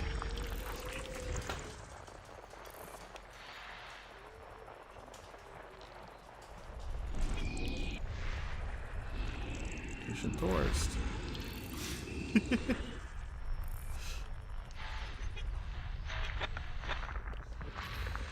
Ooh, the Filipino in me is gonna enjoy some roasted pork. Mm.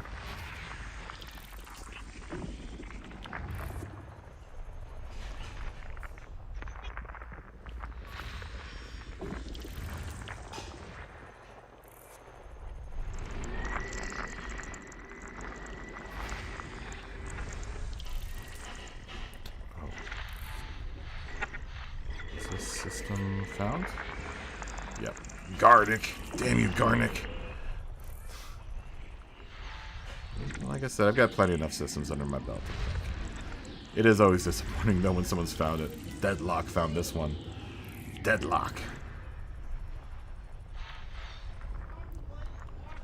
Commander Deadlock. Yep. That's how you have to, your ship has to be equipped to do that. But that's one way you can refuel. System scan complete.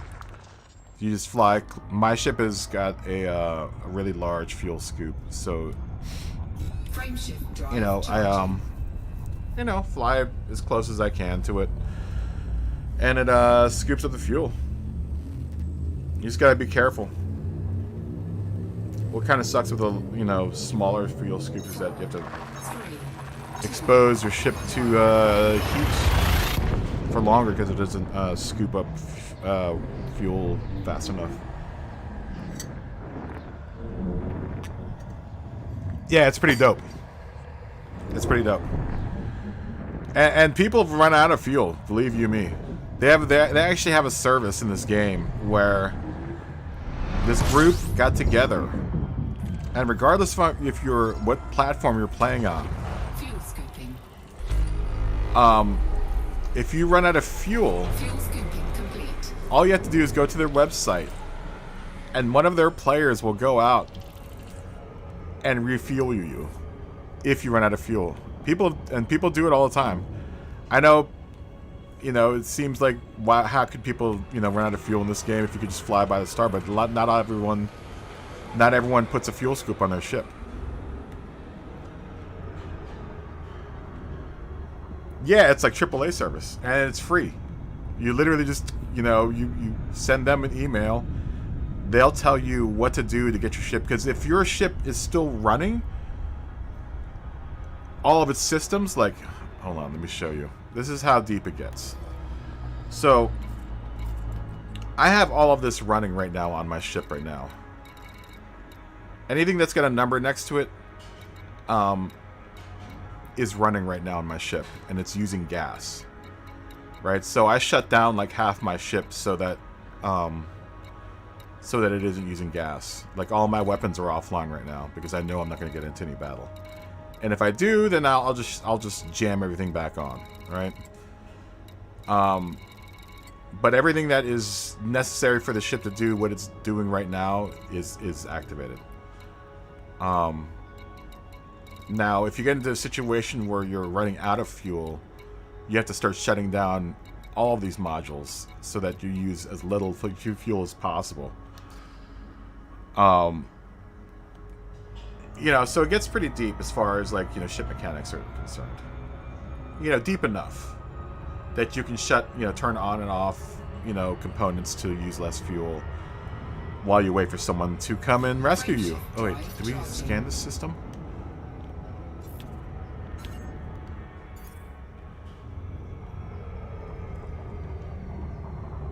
Yeah, so it's pretty deep. I mean, but it's not that deep. You know, it isn't like something that you couldn't, you know, figure out.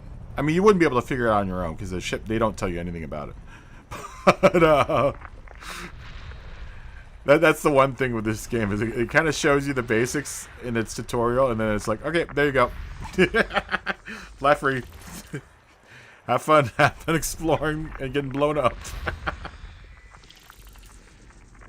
It isn't that brainy though. It isn't that brainy when you think about it, because the ship does it all by itself. You just have to give it, like, I know that chart looked crazy, but it actually makes a lot of sense.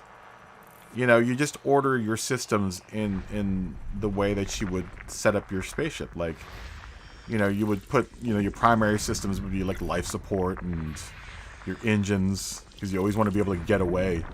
You know, you want to make sure your ship is moving. And then weapons would be kind of a secondary system, right? And that's how you kind of have to order everything from that point on. Like, if your ship is a mining ship, that would be like, you know, the third most important function. Like right now, my first important functions are the thrusters, the shield generator. That makes sense, right? Power distributor and the fuel scoop, because that's what's getting used a lot. Frameshift drive that's how you jump from system to system. Is you know, priority. Life support's priority. Why these are on, I have no idea. Actually, no, those are off. But you know, the sensors are important right now. And then if I get into these are my secondary systems, which are all my weapons. It basically kind of gives everything a priority on how much power it uses. Like, if you look at down here at output 100%, that's how much power my ship makes. Right now, I'm only using 53% of the power that the ship makes. And that one, see this one bar? That's how much everything that is on priority, that's how much power it's taking up. And then everything on 5th level priority is taking up this tiny bit. If I were to reorganize everything and put, you know, activate the 2s and the 3s and stuff, you would see how this chip is, the power is being used. So like, let me do that right now. If I activate all of this,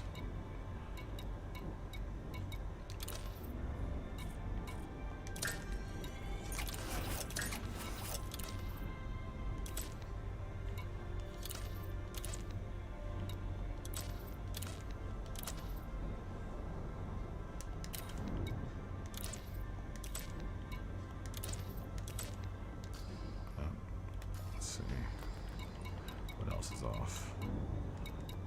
That's off.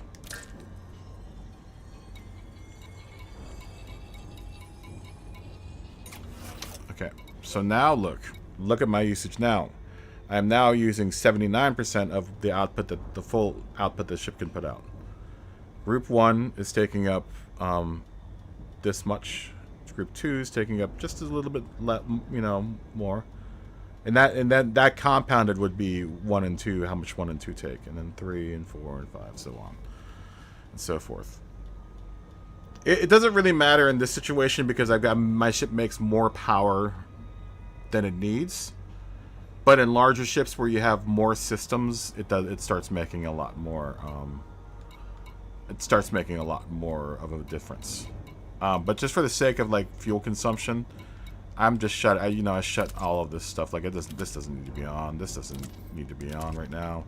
This doesn't need to be on. This doesn't need to be on because I'm not in territory where I'm going to run into any kind of enemies or people that I could possibly, get a bounty on or something, Shut this one down. And try to get my ship using as little power as possible. Is basically, what I want to do right now because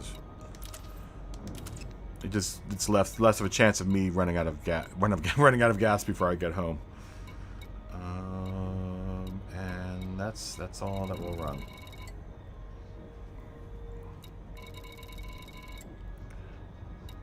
We use everything else. Yeah, I don't think so. Everything that needs any power has been shut off, or doesn't need any power right now. I just shut back off. No, it's dude. Honestly, you learn a lot about it just flying it around. I mean, you got these two panels, and this is everything that you need to play the game. You just have to think of it in a way, the system that they've built out for it. Even like your weapons. Your weapons have to be organized in a way that it makes sense for each situation,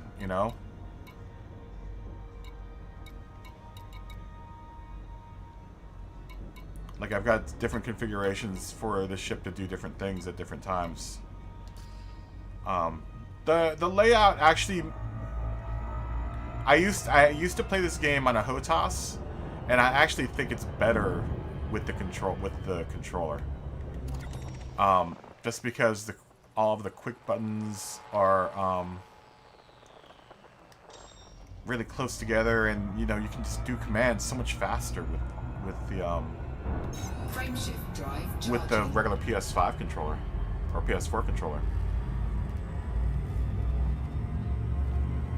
I think I can land better on the controller than I can with a HOTAS. 4, 3. This is one of those games that I think you can play with that flight stick, but I mean, I honestly think it's a lot easier with this with the controller.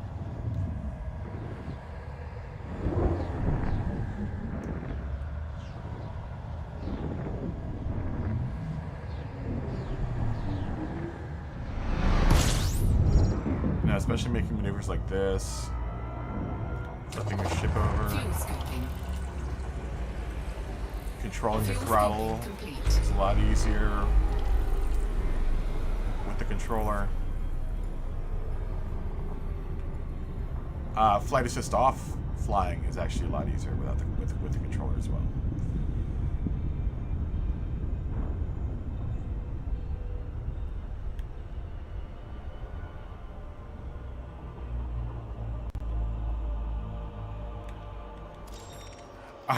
All right, Finesse. Take it easy, man. Have a good night.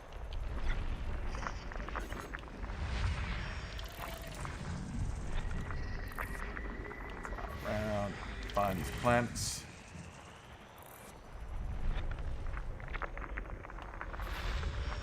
Icy bodies. Ooh. What's going on here? This little cluster of hidden worlds. Icy body. Icy body.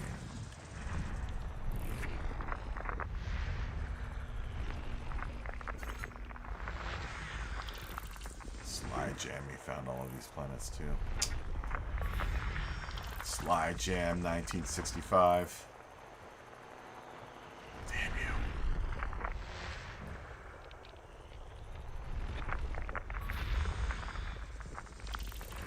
Thanks for the like, Finesse.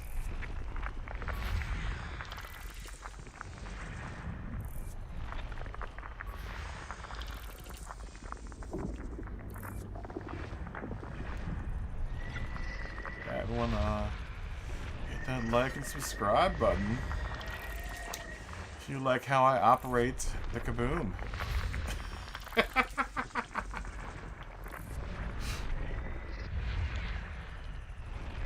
do lots of kabooming on this channel. And this is one of the ways I kaboom. I come in and kaboom a system and then inspect it. Inspect it until I wrecked it. System scan complete.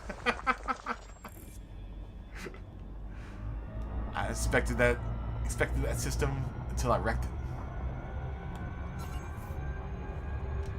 Yeah, that's how. Frameshift drive charging. This is one of the many ways we get the kaboom on here at the old Kaboom Studios.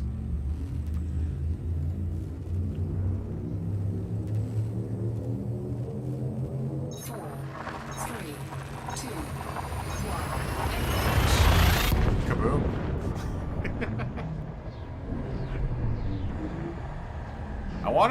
I still want to do a Planet Coaster stream.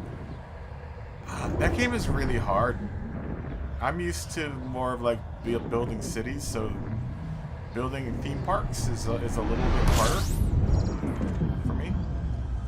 And it seems like there's lots of options that Fuel scooping. I still don't know how to properly use. Fuel scooping complete. But the idea of building a theme park seems really, really awesome. And I've got it. I've got the game. I've got the full game. I bought it in the last off season. I had planned to do some Planet Coaster building. But that never came to fruition.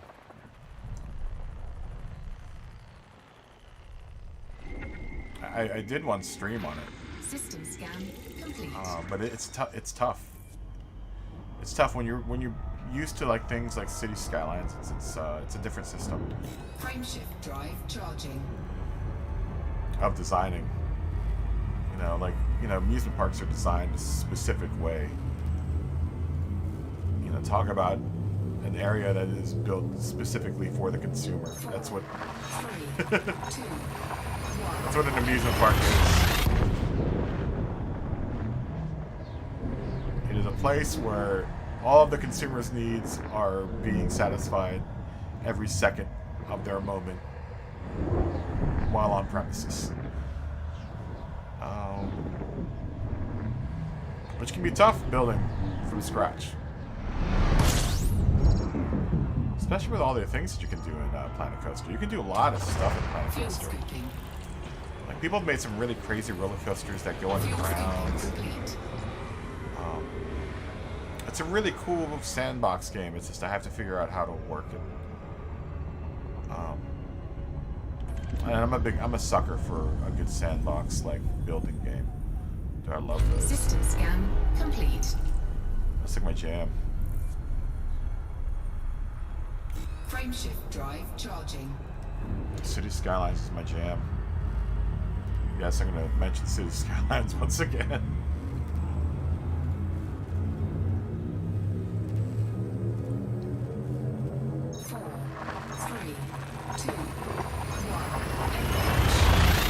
I should buy it on the PlayStation, but it's just gonna be, I don't know, it's not gonna be the same. I'm used to being spoiled with a Steam workshop.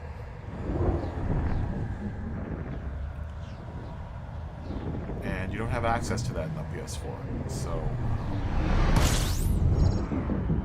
otherwise I'd be playing that game all the time. Fuel scooping. System scan complete. Fuel scooping complete. Frameshift drive charging. City Skylines. Just zoned out thinking about City Skylines and how awesome that game is. 125 jumps. 4, You know what? We might actually make it. 2, 1. We might actually make it.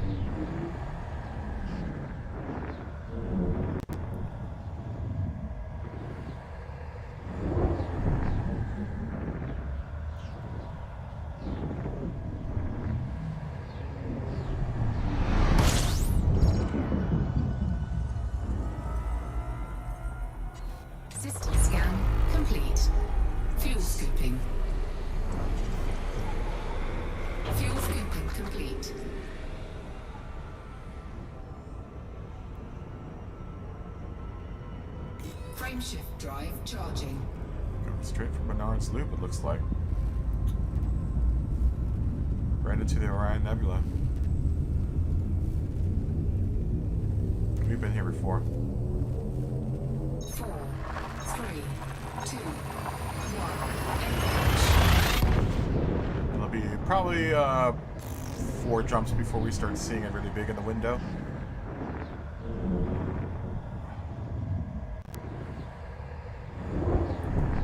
And we might not have to scan some of these systems because we should be in... I would imagine the ship would have put me on a path that's close to... Fuel scooping.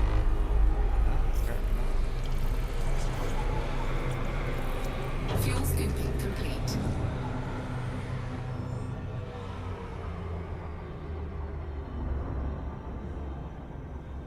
I've been,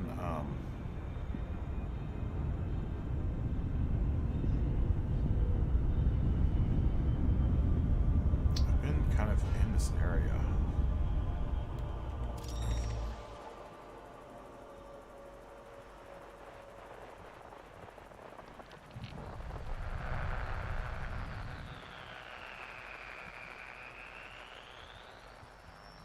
It's really a good vantage point.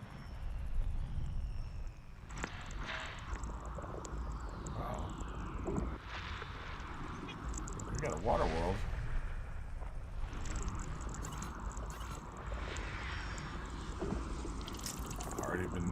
Already been discovered, but there's no harm in oh, 2 water worlds. How about that?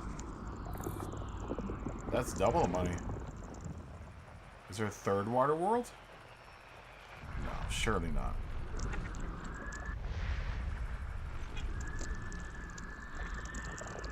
Surely there is. There's 3 water worlds in the system. How interesting. That's triple the money. That's interesting.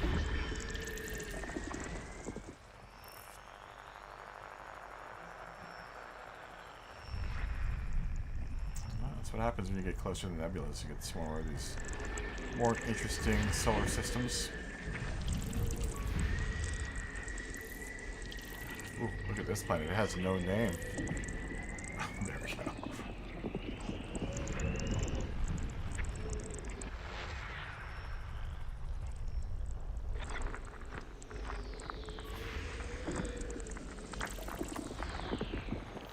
Water worlds, man. That's crazy.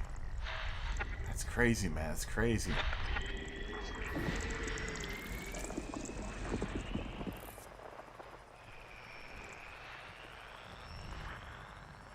You're crazy, man.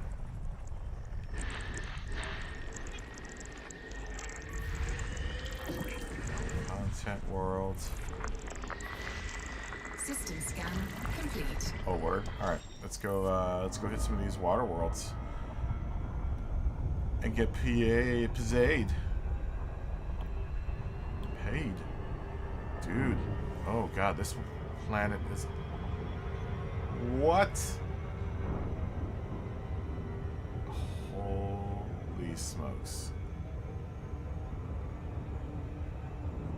Oh, this is gonna be a long trip. Apparently this is a dual system. So these 2 solar systems are within about 400,000 light years from each other. And these planets that I detected have water on them. Oh god, there better not be another planet that has water in this system. Let's just keep on going. Turn system nav. Oh, good. So yeah, it's a dual system. Let's look at its orbit here. All right, so, well, how interesting is that?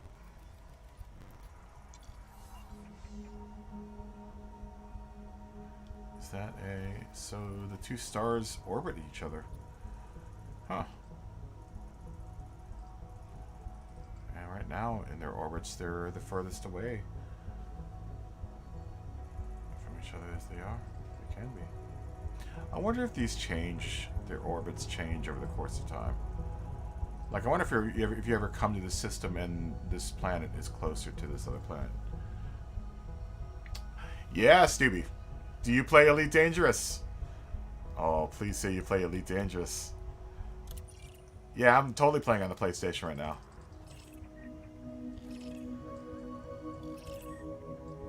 I think Finesse is on here. He's interested by it. And I know Turismo plays it. Right now I'm trying to fly back into the bubble. If you play Elite Dangerous, you know what that means.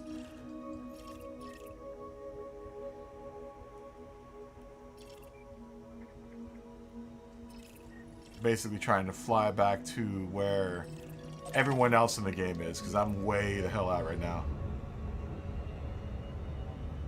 Oh, really? So you used to play this game then? That would have been dope on a triple screen setup. Actually, I've always wanted to play this game in VR on the PC. I started playing this game on the PC.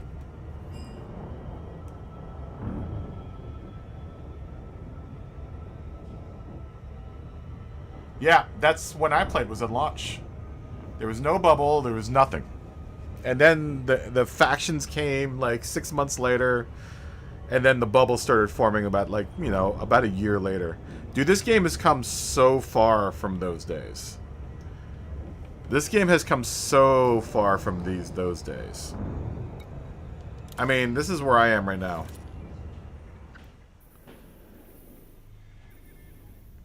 I am out here in the Sanguineous Rim, still on my way back into the bubble.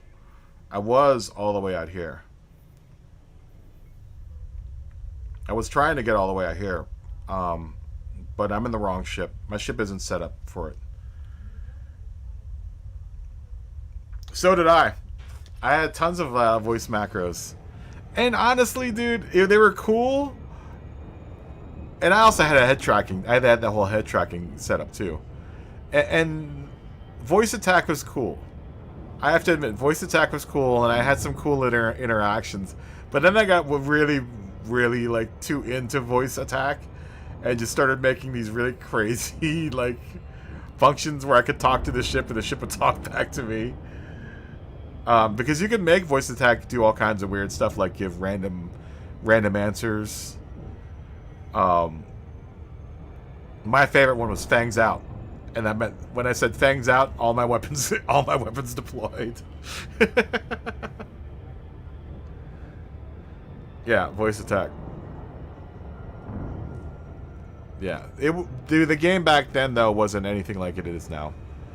Now it feels like a game, like not a game, but like a world. Yeah. Yeah. You could get the packages. All of the packages for voice attack. And you can get ones that were pre-programmed. Those were dope. I do miss that. And I don't miss it. The one thing I like about the PlayStation version is down to the nitty-gritty. It's the game at its essentials. It's not that it's stripped down, but it doesn't, you can't add on to this game like you could, with the PC version. Oh, it was super bare bones at the start. This game was super bare bones at the start. Way bare bones.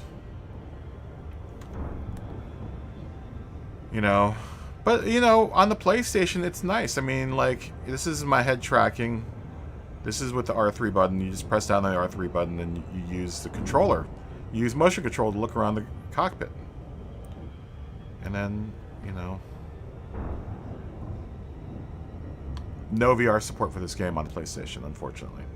I wish I have a VR headset. I'd be playing it right now in VR if that was the case. You know about Odyssey, right? The new update. It's going to cost money, but the new update will allow you to leave your ship on 2 feet. And they're going to be like, there's first-person stuff. Ooh.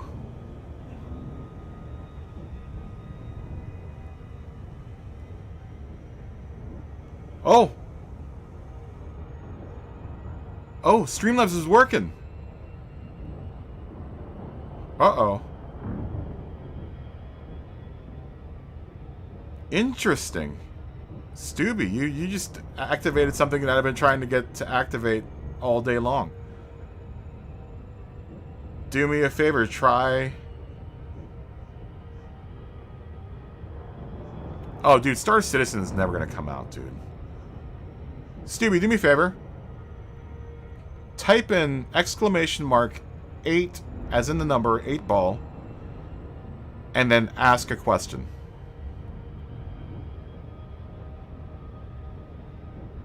Any question, it doesn't matter. I'm trying to see if my bot just woke up.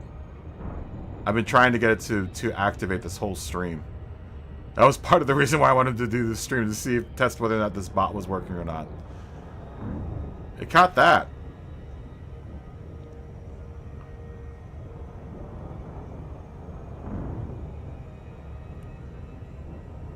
Oh, damn it. It's so weird, man. I added a bot to my stream that would like spam the Discord link and would spam my Amazon affiliate link. Hey, Capsulin, how you doing? How you doing today? But I hooked up a bot to the stream and it's not working. It worked for that, for whatever you did, but I guess please refrain from spamming all caps. I guess it worked for that. I think you're so cool, Stubby. How you doing, Capsulin? Do you play Elite Dangerous too? Yeah, I love this game, dude. Star Citizens. I don't know about Star Citizen. I think it's just a big. Wow, it doesn't like the word blasphemy for some reason. Interesting. So part of my bot is working right now, but not the whole thing. Part of my bot is working. That's interesting. Yeah, it's vaporware. It's vaporware for you.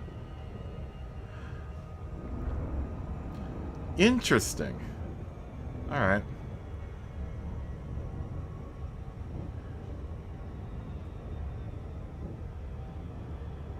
That's so weird that it's... Huh. Yeah, it hasn't been... Like, you've literally made it actually start working. Yeah, so all caps are supposed to... Do me a favor. Try to put a... No, I guess don't put a curse word in, because I think it gives you a negative hit.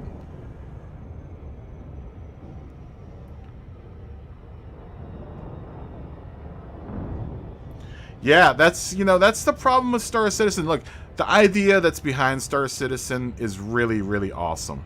It's just that, they never released it.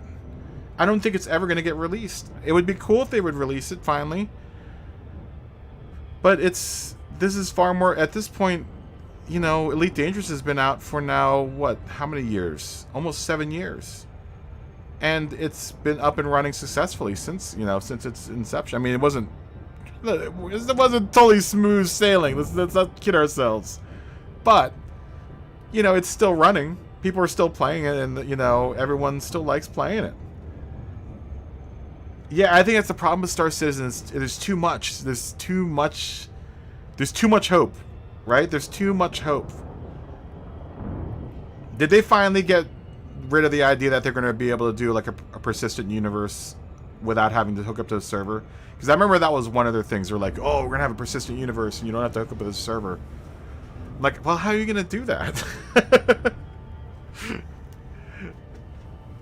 Like, how are you going to pull that off? How exactly are you going to pull that off? It's a cool idea. Dude, I'm totally into that, but that's... Yeah, exactly. The game was everything that you want it to be, right? And for a little while there, I thought that was more of the ploy to get people to invest. Is like, we'll make the game anything you want it to be. Just give us money. We'll make it whatever you want it to be. Yes, Yes, it is a multiplayer. It is a multiplayer game. And grant you, if you're playing on the PC, Odyssey is now in its beta, and it will be out on the PC before it will hit. I'm playing it on the PlayStation right now, and that's an upgrade, and it's going to be an addition, but it'll work as another game, because that will give this game the ability for you to leave your ship. There's going to be supposedly there's a huge graphics upgrade with it that comes along with it. So, this game definitely is not as good looking as Star Citizen. Definitely. It's definitely in, I've never played Star Citizen, though. As far as gameplay, I can't speak of anything, but I mean, as far as like graphics, Star Citizen is definitely a better looking game. Hands down. But this game just works, man. It is a multiplayer game, though. You can play with other people, or you can choose to play in solo if you want. Yeah, exactly. Dude, and then the price to get involved with Elite Dangerous, or with, what's it called? Star Citizen. I can't believe people paid like 10 grand for a ship. 10, like, the money people were spending on Star Citizen. I was like, wow. Wow, dude, I would love to have that much excess money just lying around to spend on, a game that it's not even in its beta, is it? Is it in its beta or its alpha? I want to say it's still in a beta, if you call it that. Yeah, I mean, dude, it's crazy. It's crazy. It almost reminds me, and look, and I'm not trying to sound. It's almost like a cult. Yeah, and that's the thing, is that for the amount of money that you spend on it,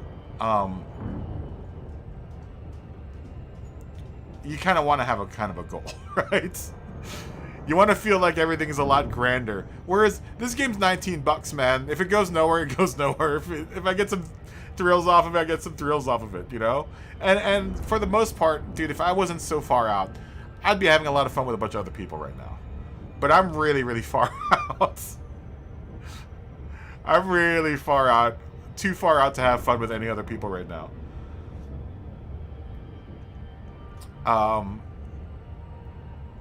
But no, this game is dope, man. This game is really, it's come a long way. And like I said, it's definitely not as fancy as Star Citizen. And if Star Citizen delivers what it promises when it eventually gets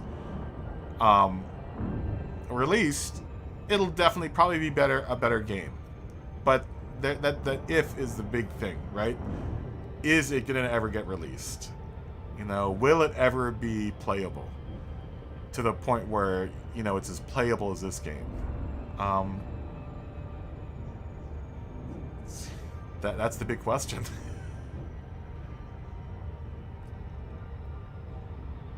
Yeah, exactly. The cake was lies. Like I said, this game isn't the most exciting thing on the block either, man, but it's fun. It's fun enough for me. Fun enough for me to get my little space thrills off and then, do whatever. But I do respect the developers, and what they've come up with, Star Citizen. I think it would be a cool game if it ever came out. It would be a really, really cool game. Did you ever pay for any of the stuff, Capsulin, in Star Citizen? Did you ever pay for like ships or stuff? Anything?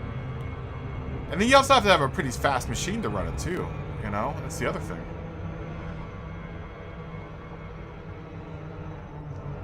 Yes. Yes. Yes. If your ship doesn't have the jump range,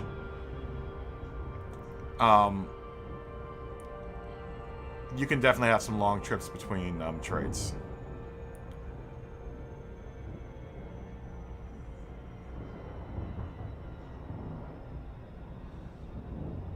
I mean, it's 1-to-1 with, you know, the scale of the universe and oh, you pay $50 for a starter pack. I mean, that's good enough, right? I know for like the fancier ships, you really have to dish out some money. Crisis. You know what? That's the other thing about this game. This game was old enough that you could probably run it on a pretty old machine, you know, and still get away with it. You know, not a crusty old machine, but it's, you know, something that was mid-range in the PC game would still run this game comfortably.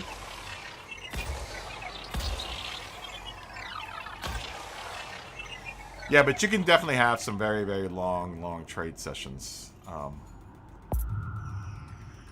What I do usually with this ship, or not with this ship, but my other ship, which I'm flying back to right now, Surface scanned by 50%. is I Scan complete. I do deep core mining.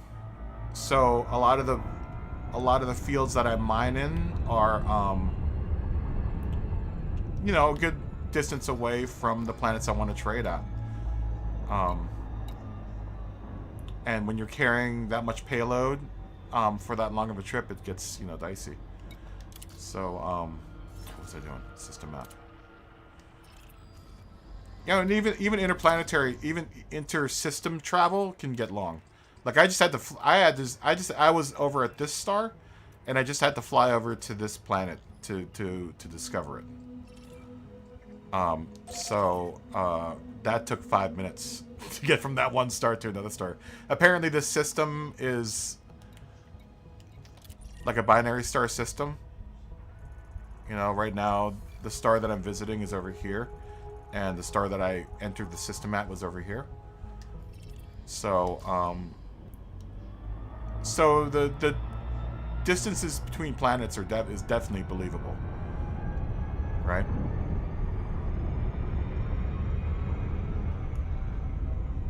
The combat in this,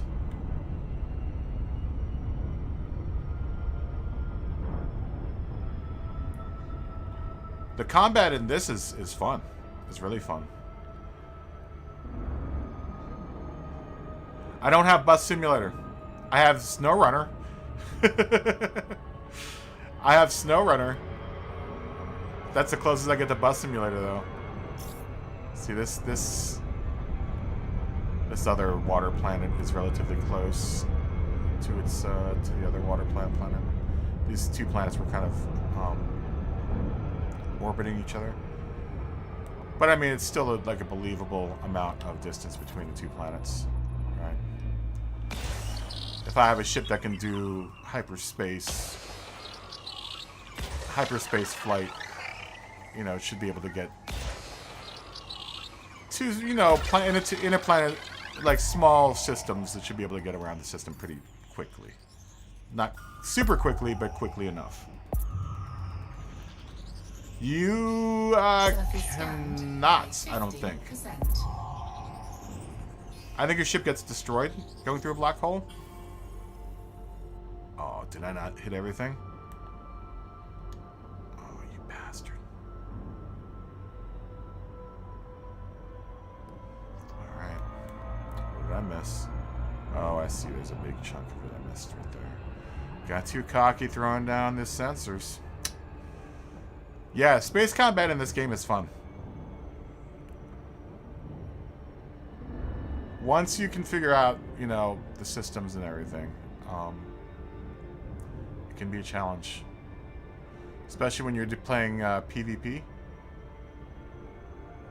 There's some good pilots out there, man. Right now I've been flying around in solo because I'm a chicken shit. I also just liquidated my PC account in order to play it on the PlayStation.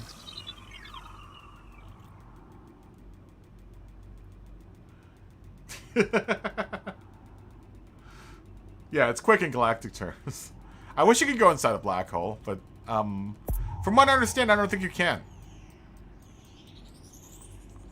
Surface scan complete. Like a champ. Scanning them surfaces. Scanning them surfaces like a champ. Give me a map.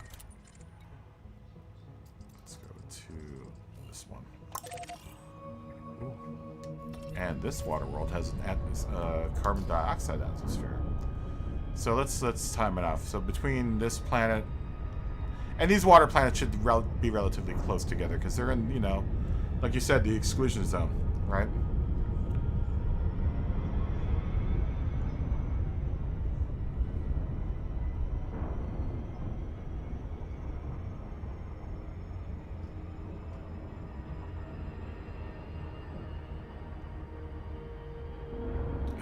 This one's 800. This planet is 821 light seconds away from this other planet.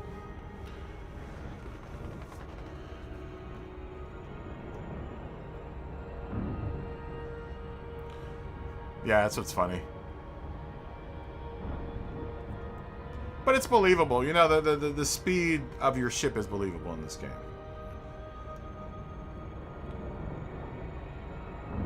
I think any slower in the ships would be not as exciting, right? I just wish that you could make upgrades to your ships because there are several versions of flight in this game. There is star-to-star flight. There is what I'm doing right now, which is called hyper or super cruise, which I'm still flying at like light speeds. But I'm not flying, I'm not flying without the aid of the computer. Once I go into flight mode, then, you know, distances definitely become very, very hard to cross.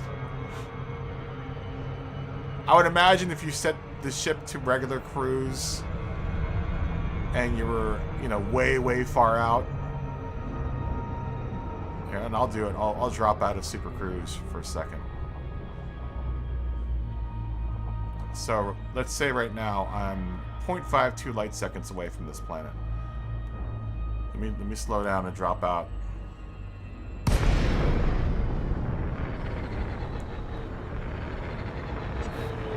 And see now, if I were to go at full throttle toward this planet right now, it would take me 5.8 days at the current speed that I'm going at. And this is in regular cruise mode.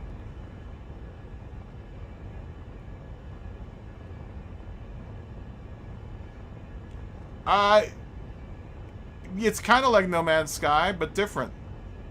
I've never played No Man's Sky either, so. So this is, regular cruise mode, and this is the mode that you would fly into, like, to make planetary landings. If you were to do battle, you would do it in this mode. If you're going to do deep core mining, you're going to do it in this mode. You know, and I usually fly with flight assist off, which is what is my flight assist off? Flight assist off. Which means that I fly without the aid of the computer now. I'm flying purely by input and thrust. Which I think is the preferred method, for me at least, to fly in this mode. Mainly because you go faster, but not fast enough to warrant wanting to get to this planet in this flight mode. So Flight assist on. So let's go to Super Cruise. What's my Super Cruise? Is it triangle? Triangle down? Frameshift drive charging. I thought I had another one for Super Cruise. 4, 3, 2, 1. Engage. Yeah, exactly, right? So now we're back into Super Cruise, and now we're gaining on the planet super fast. All I want to do is do Some planetary, throw some probes out there. 1, 2, 3, 4.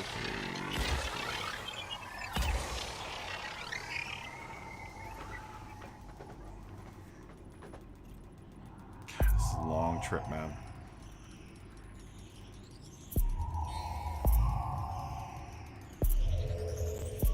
Surface scanned by 50%.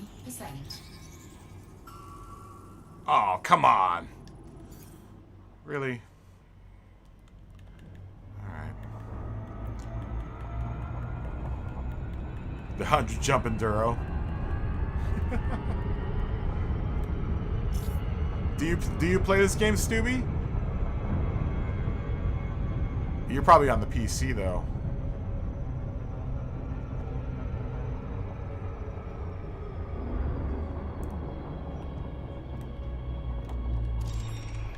I wish I was on the PC. Still. Oh, wrong one.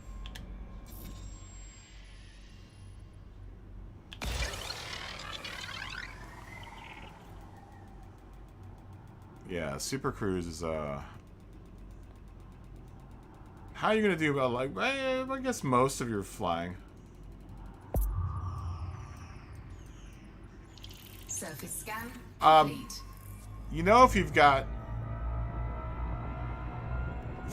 the account still, what I did was I liquidated my PC account and brought all of my assets over here. Granted, I had to start all over again in rank. But they cashed out all my ships and everything that I had in the ships. And it ended up being like $600 million, which got me this ship. Or got me my last ship, my Python, my Anaconda. So, I mean, and it's only $19 on the PlayStation, dude. It's super cheap. Frameshift drive charging. Dude, you zone out on this game, though. You might have the attention span of a fruit fly, but you really zone out in this game. You know, it's not going to be everyone's cup of tea, man. And I get it. It's all good.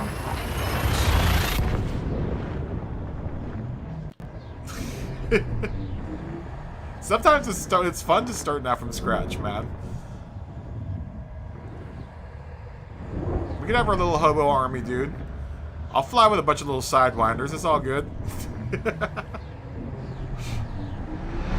Get your little sidewinder. Fuel scooping. Actually, I could get you into a pretty decent ship in about 2 hours in this game. Fuel scoop. It isn't that hard. Basically, you do a lot of what I'm doing right now. You do planetary exploration.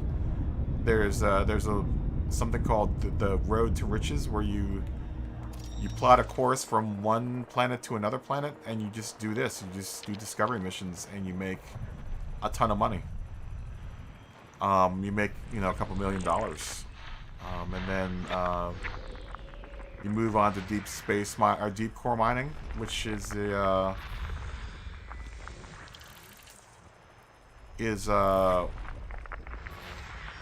basically flying around in asteroid fields and blowing asteroids up and collecting rocks.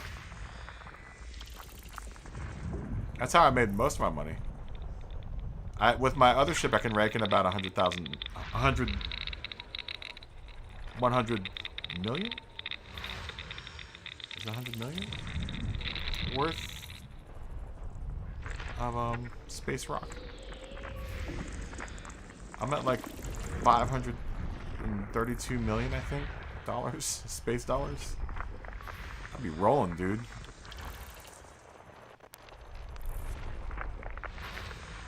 System scan complete. Oh, I can't wait to get back into the bubble. 122 jumps, man. Dang. We are getting closer to Bernard's Loop, though. See it? It's getting closer. That's what I do appreciate with the scale in this game. That was small in the window, now it's getting bigger in the window. Yeah, dude. You make bank mining, dude. I've got an anaconda. I fill that whole 300 unit cargo hold full of just space rocks. I make like 100 mil per trip.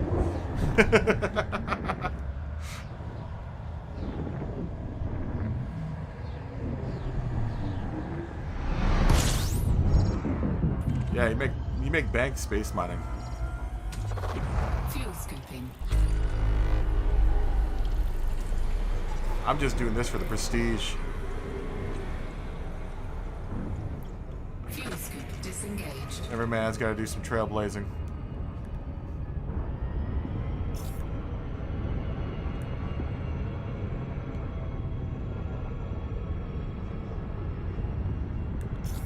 I used to. Fuel scooping. I used to. But you don't make any money doing black market trading, man. I wish you did. Complete. I wish you did.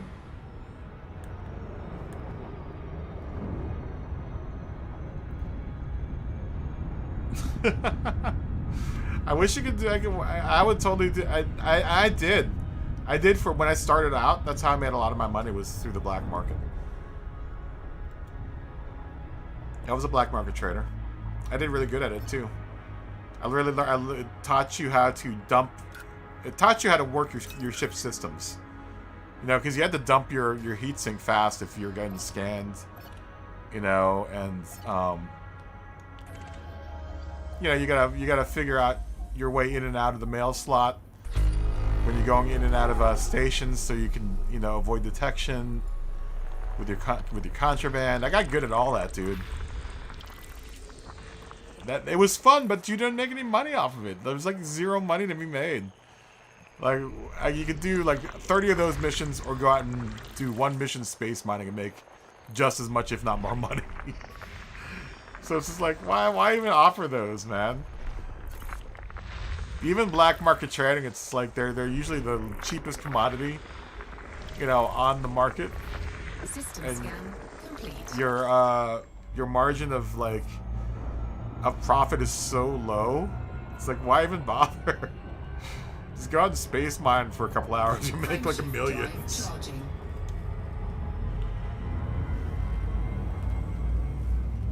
You know, that's what's kind of broken about the whole like economy.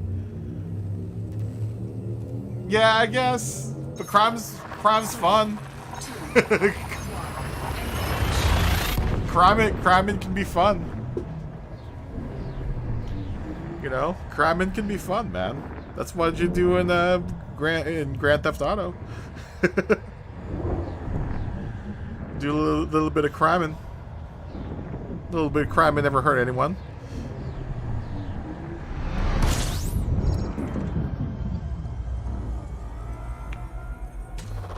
Fuel scooping.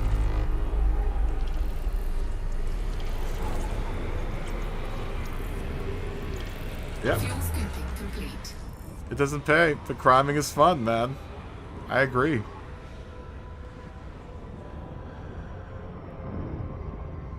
I agree. Criming is fun, dude. But like I say, I play this like I'm a Han Solo, man.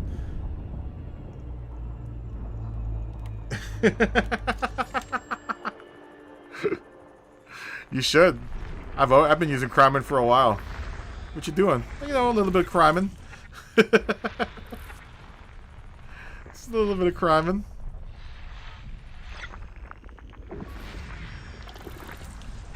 Just a tiny bit of criming.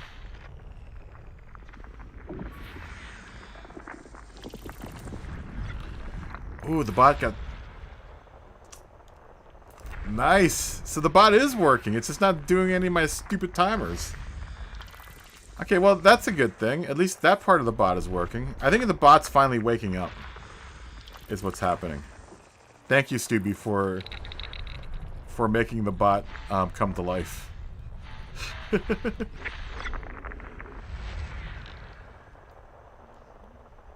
Yep, don't do the crime unless you got the timing.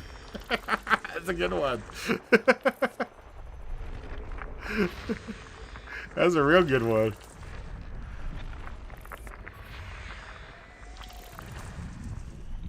trying to think of another one. I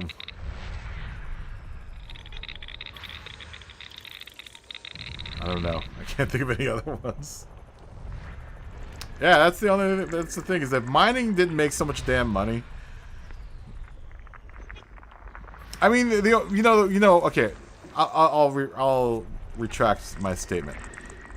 If you're playing an open play and you happen to find someone with like an anaconda that has a full cargo hold of precious minerals, and you can destroy that anaconda, which isn't something that can't be done, depending on the pilot and how well they know their ship, it could be either very hard to near impossible to something that's very easy.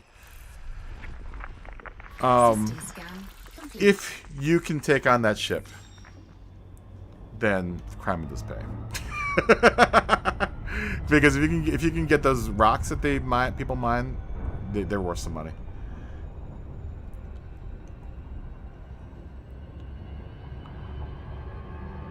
Was there anything of any interest there? I don't think so. Yeah, that's the only time criming pays. But then you have to find people that are doing that. I mean, it's not impossible. But most people that are hauling, like if I haul a whole chunk of minerals, I'm not playing that in open play. You know, you already get pulled enough by the NPCs. And the NPCs can be tough because they scale with the level that your ship is at. Where am I? Here, I'll show you. You got some criming to do. Where am I? Here, I am. Let me fuel scoop real quick. Fuel scooping.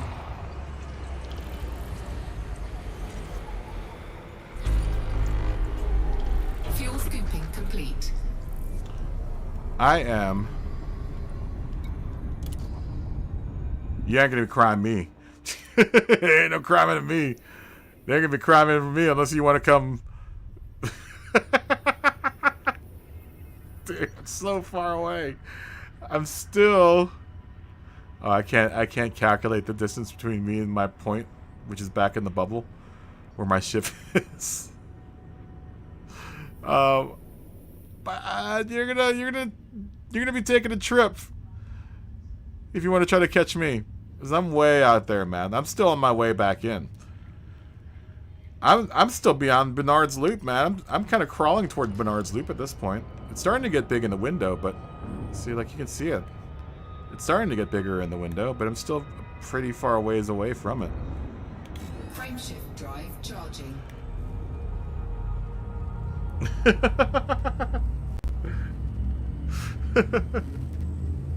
You're gonna come up against that big old anaconda, or a Crate Mark II that's fully decked out. 3, 2, 1. Well, you don't want to get in front of them fragmentation cannons, man. I got a fireworks show in in this spaceship. Once those frag cannons hit the shields in the hull, it's over with.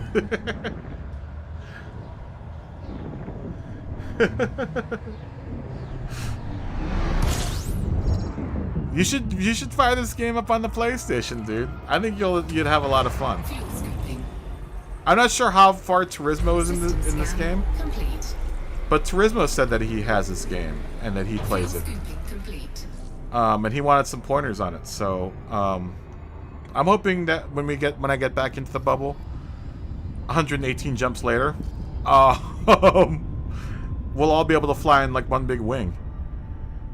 You know, because you can fly in open play or you know, we can do friend server play, and we can all fly in a big ass wing and attack some stuff. I'm gonna get some coffee. I'll be back in a second.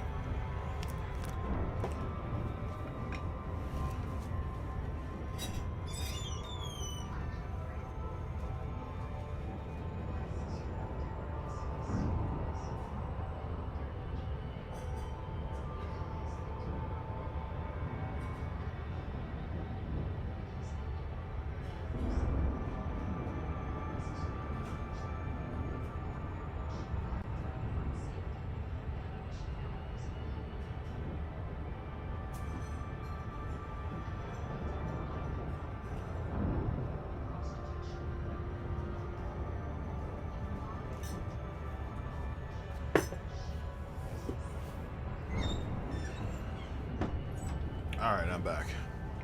Yeah, I think it'd be ultra fun, dude. Get a bunch of stupid Gran Turismo drivers playing Elite Dangerous.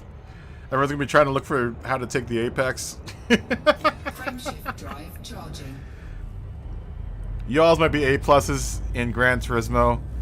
I am A+++ in Elite Dangerous. 4, 3,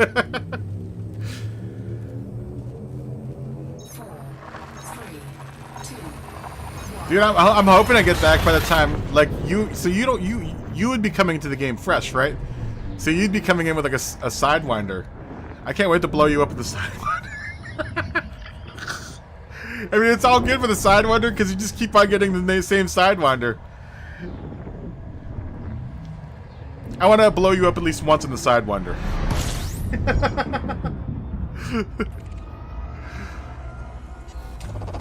Fuel scoping. Because you'll get the Sidewinder first, and that'll be your first ship. I want to make sure I blow you up on the first day.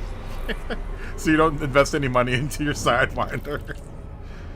Basically, the tissue box, the flying tissue box, is what the Sidewinder is.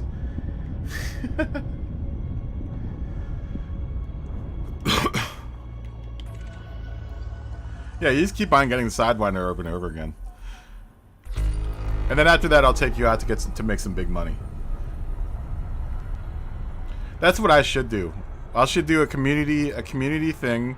Anyone that has Elite Dangerous, we'll go out and mine, and I'll blow up the rocks. I'll find the rocks, and I'll blow them up, and you guys can go pick up all the stuff. How about that?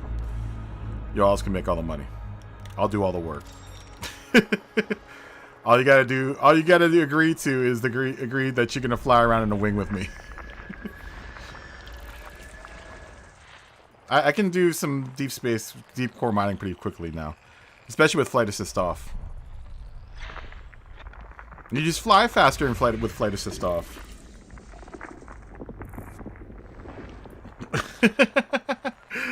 Dude, you should be. Dude, you should always have the Kobayashi Maru situation in your mind as a captain, right?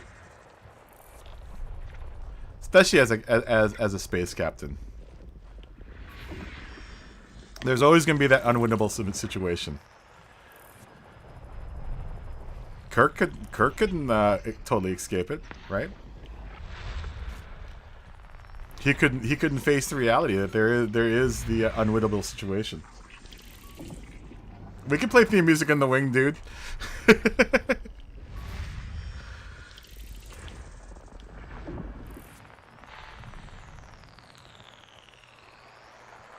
We could totally play theme music in the wing. What would our theme music be?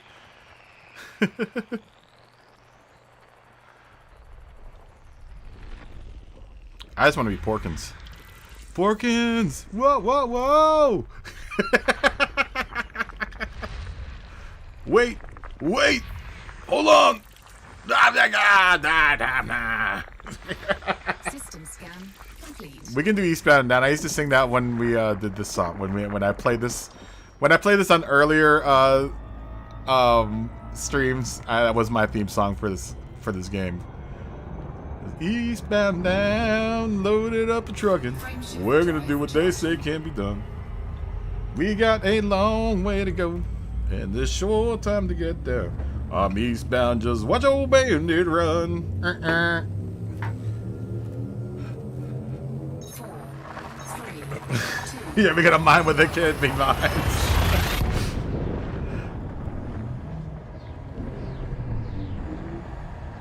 Boys are thirsty in Atlanta, but there's beer in Texarkana. We'll get it there no matter what it takes. Fuel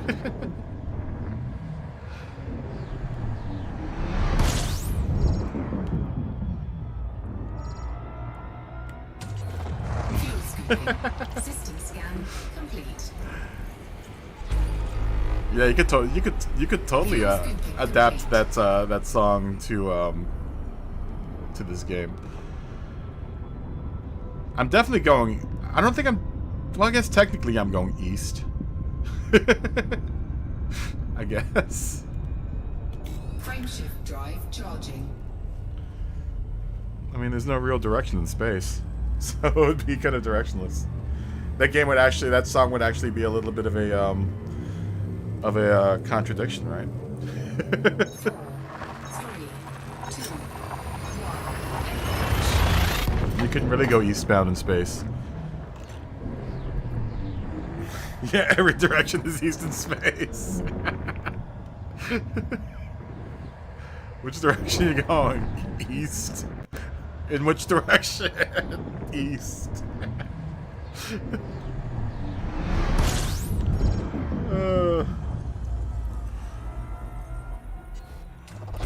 Fuel scooping.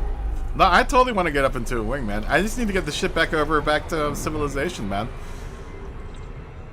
Fuel scoop disengaged.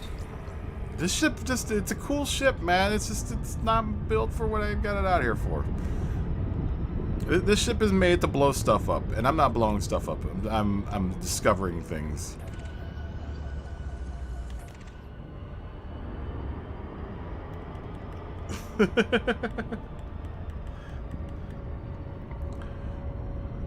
Yeah, relative to the current position that I was at, I think I'm technically going east. I think.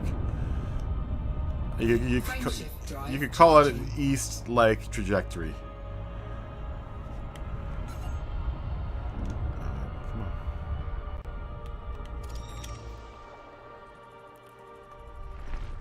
Honk honk. You do have to honk the system every time you come in. Oh, this is gonna be a system that I found. This is like a kaboom system. Oh, word! Guess who the first space commander to find this system is? Kaboom operator. That's right. This is gonna be a kaboom operator system. Oh, word! Another of many kaboom operator systems found by me, Super Space Explorer kaboom operator.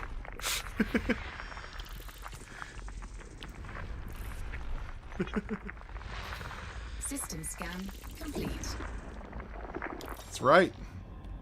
First scan by kaboom operator. If I can make it back home in one piece to report it. Yeah, Bernard's Leap is now getting much bigger in the window.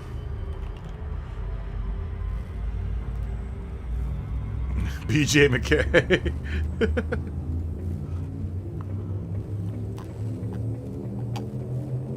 4, 3, 2, 1. Where's my bear? I need to have my bear.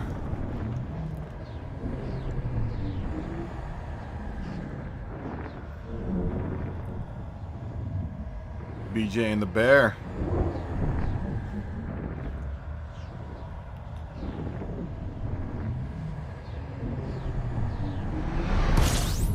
What was the show with the spruce goose, man?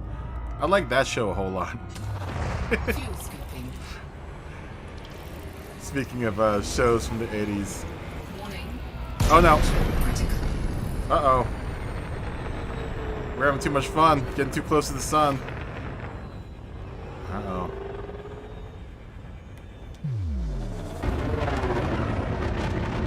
Uh-oh.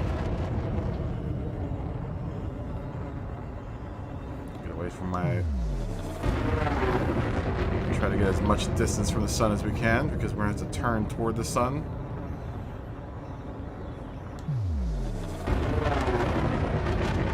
We're at 99% structure integrity.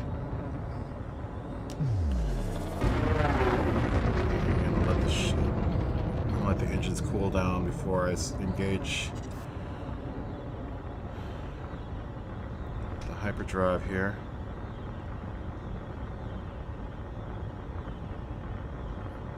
.56 is going to be coolest it's going to get. I hate doing this.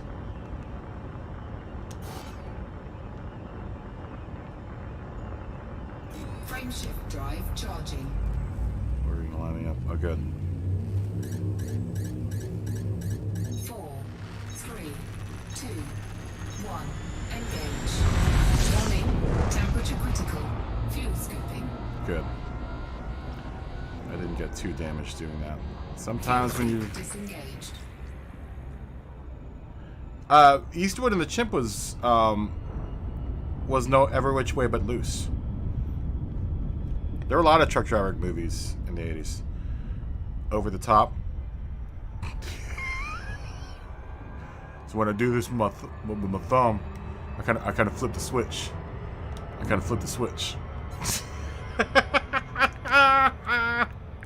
Y'all ever see Over the Top? Oh, word.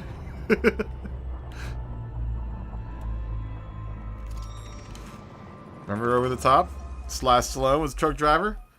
Got a super smart son. But he's a truck driver that only knows how to do two things. Drive a truck and arm wrestle.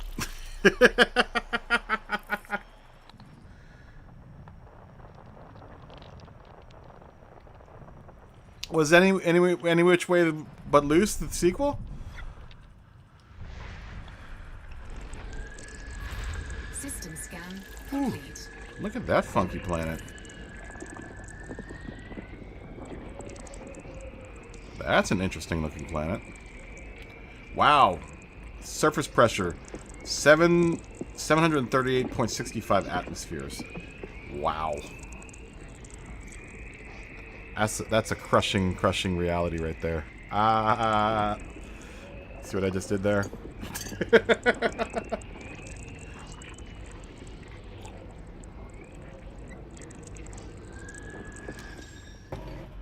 Alright. Enough bad astrological jokes. Or astronomical. Astronomical, not astrological.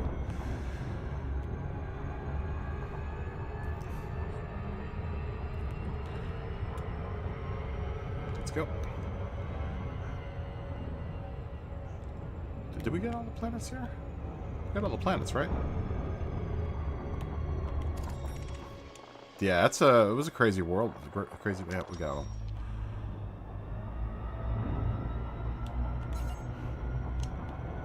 Frameshift drive charging. Yeah, I like this game, man. I like this game. Some people, it's a love-hate relationship with this game, you know? And you go through periods with it. You ever go through periods where you're just like, could be a little bit more exciting. But that's why you have other games installed on your PlayStation. That's when you break out one of those games and play those for a little while. And then you come back to this one. And you realize how much fun this one was. It still is. It still continues to be this fun. I mean, I'm having fun. I don't know about you guys. I guess it helps that I'm got a stream to talk to while I do this. Fuel scooping.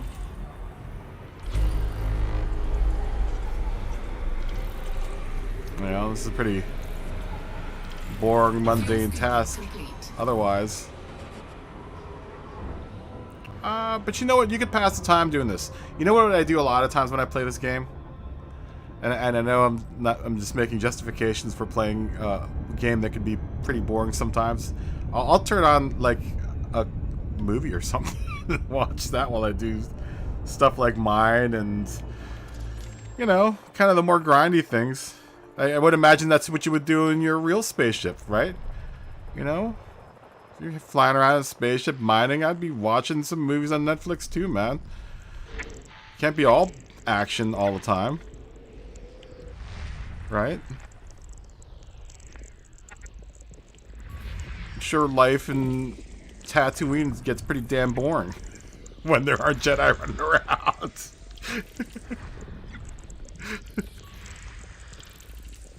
Right? Endor isn't always awesome to be on. There can be some slow times too. Those are just you know, singular events that happened in the timeline of that planet. Doesn't mean that all the time it's super exciting now. And this is what goes for space. Space can be really dang boring, man.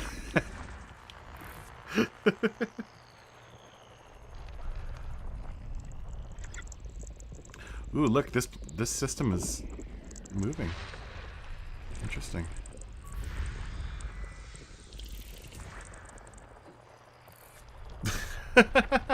But see, that's different. You don't have a computer helping you drive the vehicle.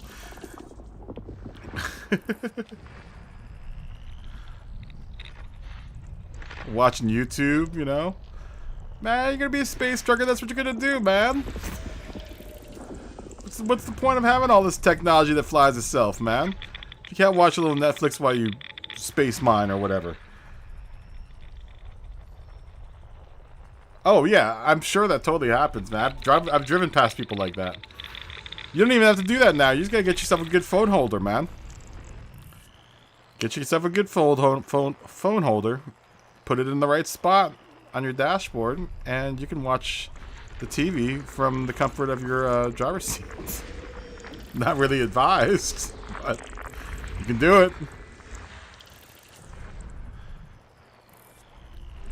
But we're space trucking, man. Like I said, we got all these computers that talk to us and tell us things that are going on with our spaceship. I think you should be allowed to do some watching of the TV while you play this game. You know what is cool, though, is that you do have to use a bunch of programs, especially when you're doing deep core mining, to do trades and stuff. So you're always looking at another computer like you would in a real spaceship to plot your course to the next settlement. This is one of those games you need to have a computer or some sort of like tablet or something nearby, so you can look at the websites to tell where you can go to dump your stuff. So, and it helps with the immersion too, you know. In that sense, I mean, look how big the cockpits are. I mean, the cockpit for the ship is huge. It can house, like, I can have a party in here. I'm sure I could probably have a decent sized garden party, like probably do like a record release party in here. Right? Like a small invite only record release party I could probably have in my cockpit. So you would imagine that the dude isn't gonna just sit inside this chair the whole time. I'm sure you got, like I said, this car, I think, hold on, let me see if I can get to the view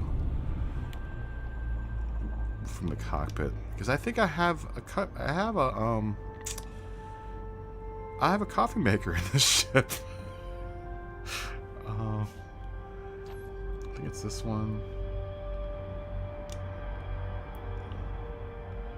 Free camera, ship back, ship low. Here, cockpit. I mean, look how big that cockpit is, dude. That guy isn't gonna just sit there the whole time. Can I do free camera?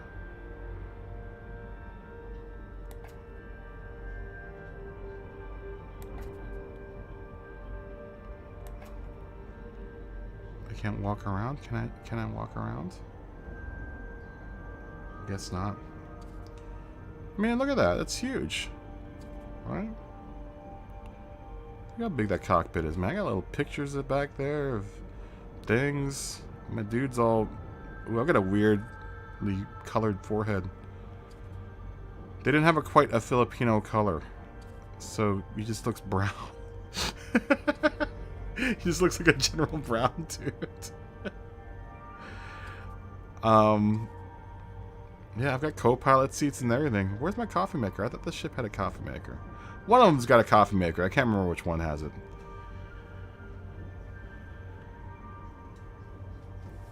But yeah, I got all these jankety cable. Look at this jankety cable all hanging out. Can't even cable the ship right. Yeah, what else are you gonna do when you're stuck in a cockpit? You're gonna sit in the seat the whole time. So it's almost part of the immersion if you have another computer next to you, and you do your thing. This is one of those games that you don't have to necessarily play.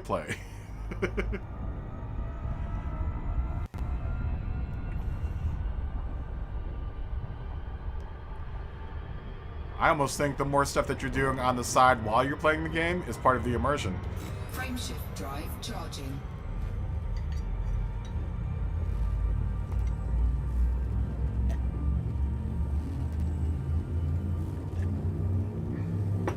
You know, it'd be a genius if they worked in... 4, 3, 2. If they worked in a YouTube and a Netflix module somewhere on the ship, so you could go sit and watch Netflix for YouTube while you're playing the game. That would be dope. You know, maybe like a little like a little hologram screen would come up here on the right-hand side. You could either choose to watch it at a console somewhere inside the cockpit, or you could have it on an overlay here, like on the right-hand side, like a little transparent overlay. That would be dope. Disengaged. That's just hopeful thinking, though.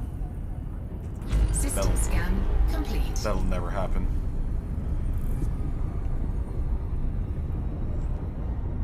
It'd be cool, though. Frameshift drive charging. It'd be really cool.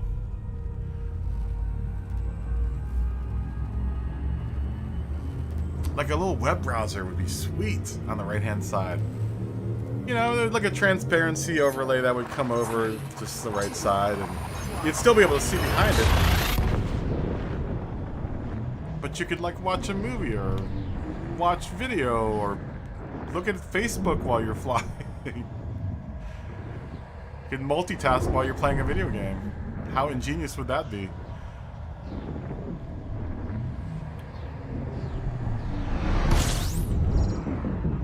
Maybe you got an email and a client and you want to play Elite Dangerous at the same time. Fuel scooping. All things that would happen in the life of a space pilot. Fuel scooping complete. Right?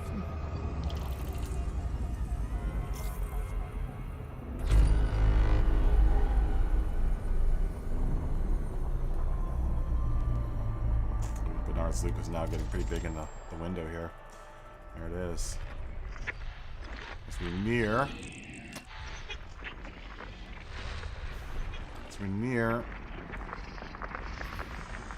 this very large collection of nebulae that we left a couple months ago. This journey originally started off as just a journey out to the Bernard's Loop, but then I was like, you know what? I'm already out here, so let's go further. What a mistake that decision was.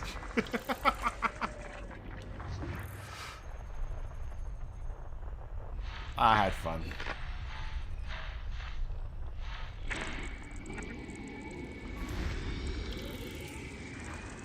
And the Carrier Fisher's definitely gotten some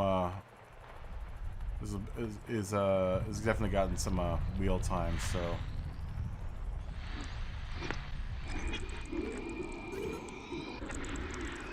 it'd be nice to get back behind the cockpit of the Sigourney Weaver.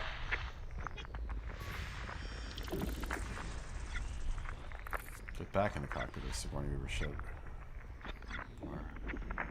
More accurately.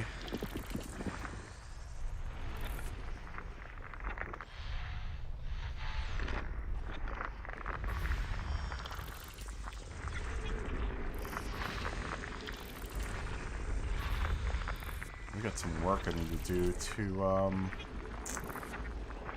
need to unlock some more engineer stuff. So we can get the ship up to Mac Daddy standards. Both my ships are pretty engineered at this point, but they could be more powerful.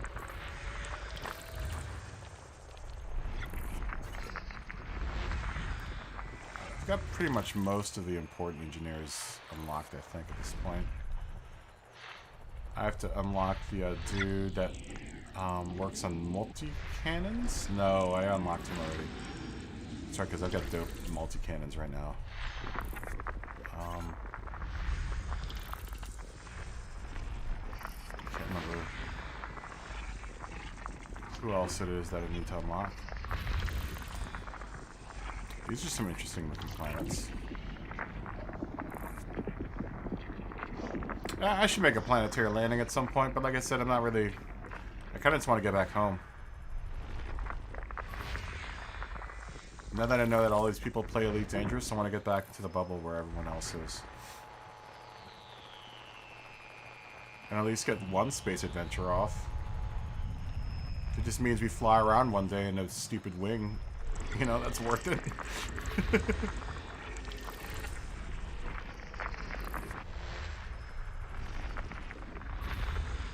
Maybe we'll open up one of the Discord rooms.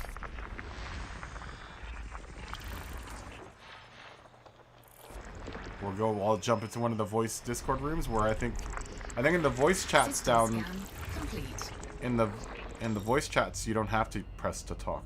So we'll jump into one of those and do some commandering. Frameshift drive charging.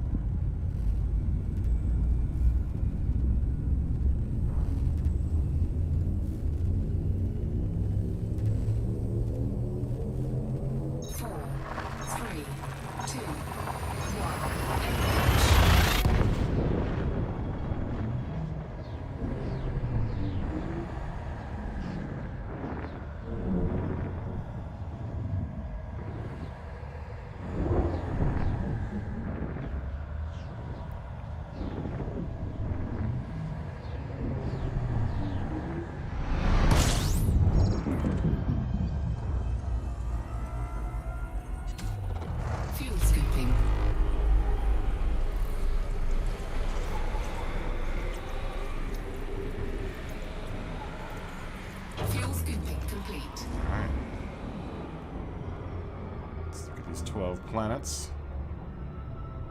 Yep. The galaxy's now starting to get pretty big in the window. Bernard's Loop is definitely getting much bigger in the window. How far are we out now? 109 jumps. Wow, we're actually kind of making some progress. I didn't think we were going to get this far. I thought this was going to be a much more painful trip, but this is actually hasn't been too bad.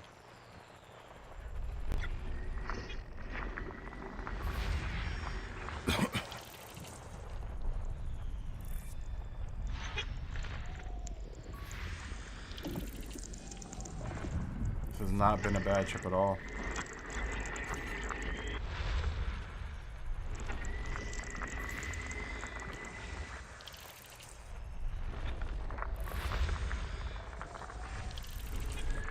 I don't know how age would work.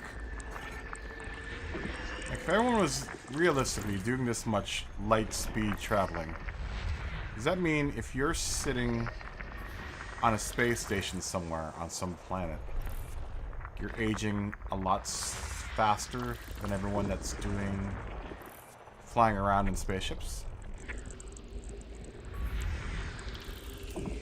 Because if that was the case, that'd be BS.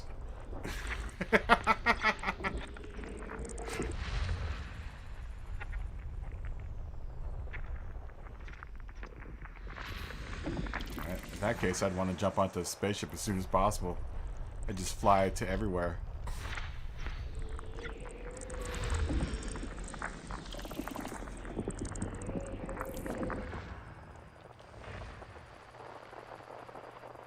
You know, I'm going faster than light to do all these trips, so system scan complete. That's an interesting planet. It's got 0.72 atmospheres. It's almost got an Earth-like atmosphere. Or pressure variance. Frameshift drive charging.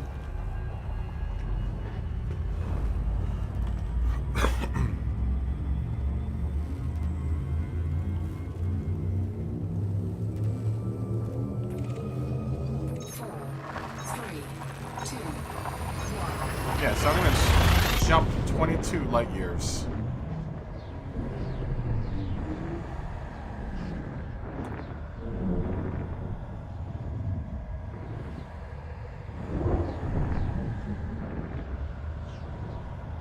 That's mind-boggling to think about.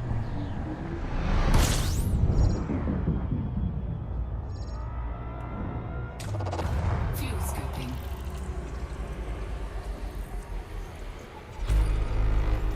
Fuel scooping complete.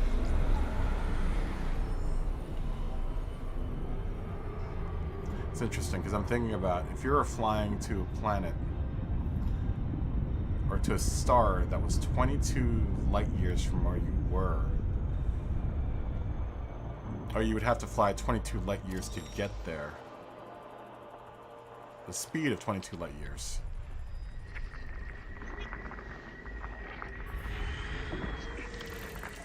light years is a speed, not a distance. It's just a scale of how long it took the light from that star to get to you.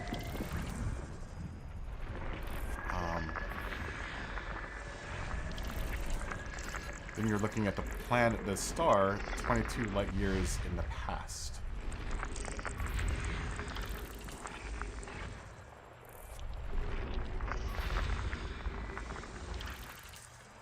Interesting.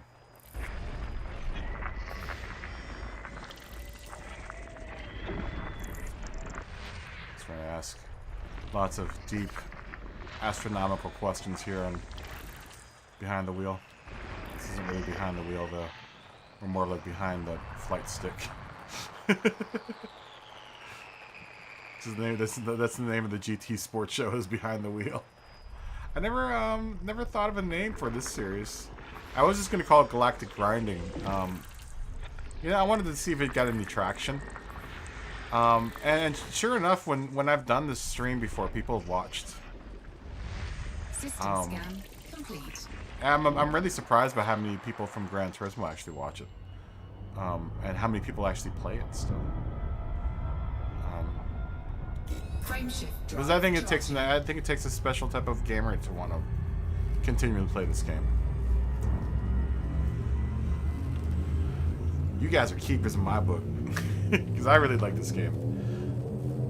4, 3. I was playing with the idea of buying Civilization 6, though I don't know how many people would want to sit and watch me play Civilization 6 with a bunch of different people. I think it would be fun. It's an expensive game, especially with all the expansion packs and stuff. But I really enjoyed playing Civilization 6 as well. Fuel scooping. I like, what do you call it? It's Fuel scooping complete. They've got a specific name for that type of like strategy game. It's like based on the side. It's like hex gaming, or I don't know. But I like Civilization a lot. That's a fun game. Civilization 6. Civilization 5 was really fun as well. I wonder if they have that in the game store. I would almost, if it's super cheap, try to get a bunch of people to play that. That game's super fun. I like Civilization 6 or 5. They added a bunch of new stuff into 6 that makes it really fun, but there's something about 5 because it's so... I think it's the best of the civilizations. Because they finally had gotten the recipe right for it, and it was kind of the bare minimum to play a really fun, like, I don't know, 4 was fun too, man. I don't know. I like 5 out of the whole series. 6 I think is fun, but it's got there are lots of bells and whistles, and I kind of like it. I like the game better with less bells and whistles. Some of those bells and whistles do make the game better, but some of them are just like, eh.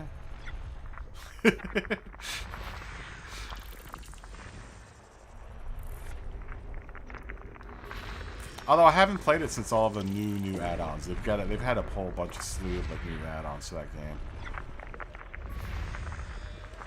So I haven't played it with all of that stuff yet. So. System scan complete. I'm not sure if that increases the value of the gameplay in that game or not.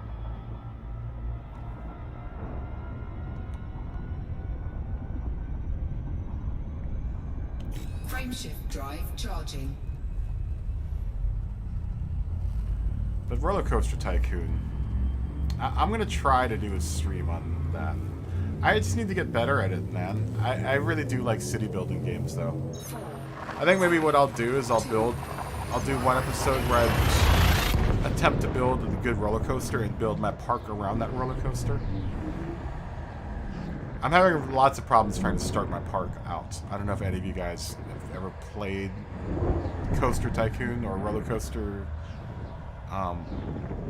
whatever it is that I have. The other Frontier game that I have. But it's all about building theme parks and roller coasters. I'm good at city. I'm really good at city building games, but I've never done a game where I build something like an amusement park. So and it's really interesting. It's a really interesting game.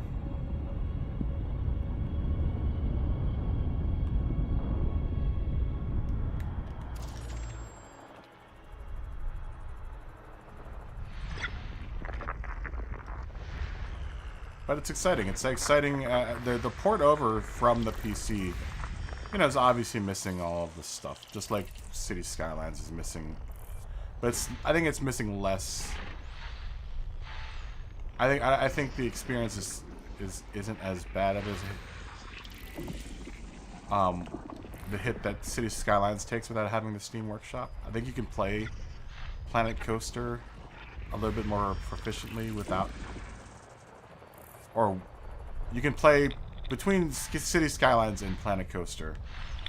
I think City Skylines definitely benefits a lot more from the inclusion of the Steam Workshop. Whereas I think Planet Coaster, I know a lot of people use assets from the Steam Workshop. I think you could still play you could still have a fun game with it without the Steam Workshop. And I've played City Skylines without. I've played it both ways. I played it either loaded with assets from the Steam Workshop or without assets from the Steam Workshop. And honestly, I think I might have more fun with it when it's in its vanilla form, with a few Steam Workshop rule-bending mods in place that, you know, kind of adjust the gameplay to be a little bit more realistic.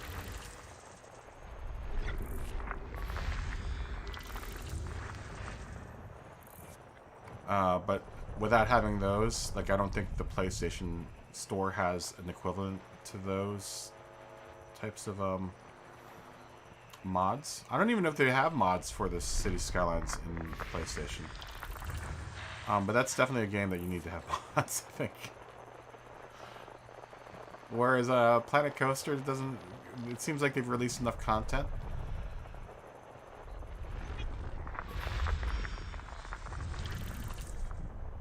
Oh, definitely City Skylines over Sim City. Yeah, I definitely want to do some Coasters of Death. I definitely want to do some Coasters of Death. And that's what I'm going to probably start off with, just to learn the... Because honestly, that's going to probably be the easiest way to learn the physics of the game anyway. Is to build Coasters of Death and learn how to build coasters. That's what I'm having the problem with the game is like, do I learn how to build coasters first? Or do I learn how to build the park first? But I think in order to have the park, you need to have the coasters in order to bring in the customers, right? So you would think that, and that coaster also, if you can build around a central feature of your park, that'll give you a better idea of how to build your park around something rather than like, oh, I'm just going to start off with the entrance today and I'm going to build the midway and, you know, whatever. It's a completely different mentality from city building games. I mean, it's the same in some aspects, but I think in other aspects it's much, like you have to do the detail work. Whereas in like SimCity and City Skylines, you can do a lot of detail work, but you don't have to get down to like the really real nitty gritty, right? I've never seen City Skylines on the PlayStation though. I know they have it. I just refuse to buy it.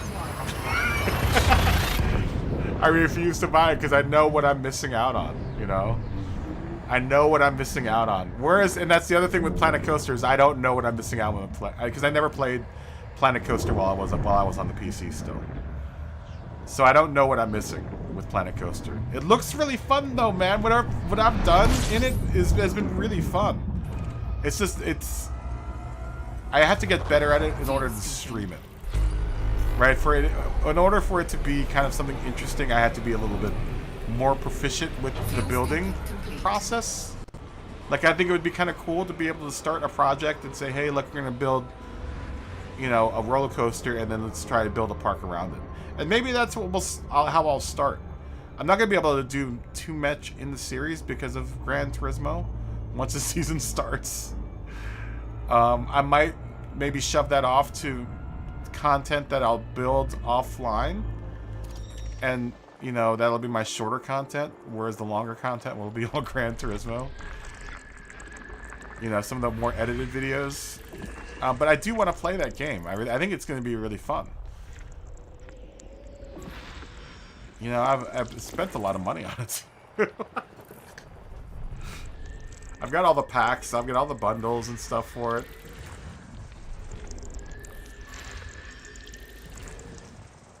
I mean, here, I'll show you something. Hold on. We'll come back to the world of Gran real quick. I just want to show you something. I downloaded a park because my problem has been like starting parks and where to start from. And I downloaded someone's park that they created, and it's cool. Well, I'll show you. That's the one cool thing about this game, is that I'm not like hosting a lobby, so I can jump out of the game whenever I want to. System scan complete. That's the other thing about the off season I like not having to host a lobby. You know, I love, don't get me wrong, I love hosting the lobbies, but it's nice to not have to deal with it. You know, for a couple of weeks. You know, I do love doing it, and I love hosting the lobbies, and I've made lots and lots and lots of cool friends, and you know, we've done some really cool stuff in the lobbies, but it's nice to not be in the lobby now. Did we save? Yeah, it's gonna save me anyway. So look at this. This is dope. Someone built. Where are you? Why are you asking me that question? Why do you keep on asking me this question? All right. Well, I don't know why you keep on asking me that question. Oh, close application.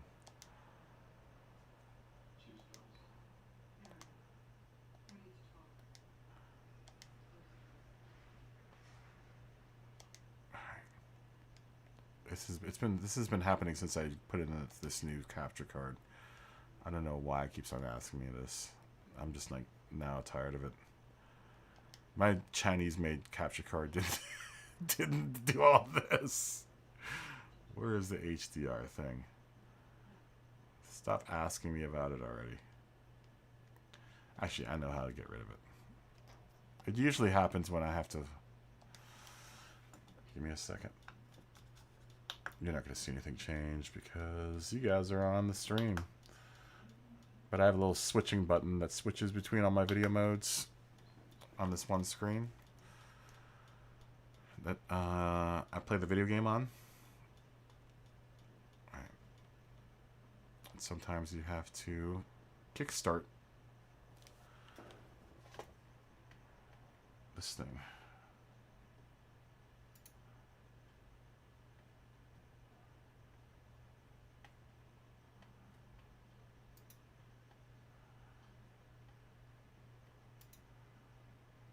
We'll go back to Elite Dangerous after, because I really. All right, so I downloaded this person's park,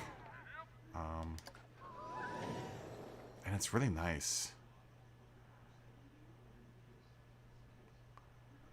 The one limitation with the one big limitation with the PlayStation versus the PC is that the size of the park is substantially smaller than what you can do on the PC. It doesn't mean that you can't make a cool park, though. It just means you have to be more frugal because you're given a limit on the PlayStation on how many assets you can have running. This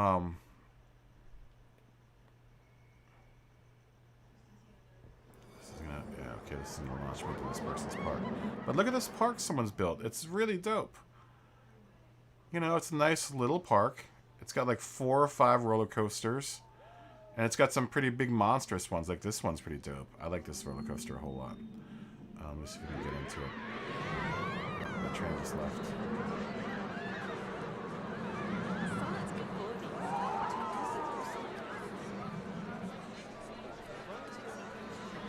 Come on.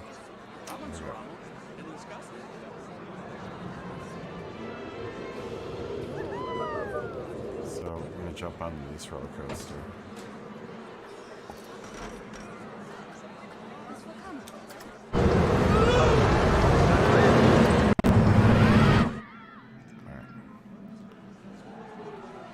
We're in the first, oh, no.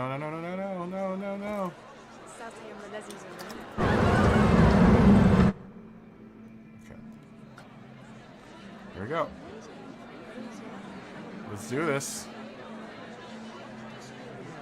Come on, y'all, get on the roller coaster. But I think this is the coolest part, is you can ride all these rides. You can ride what you build. Terre Hula Onda Gone! And you program all this stuff. Hello, Skiff. That's dope. You can time the roller coaster so that you know, have moments like that.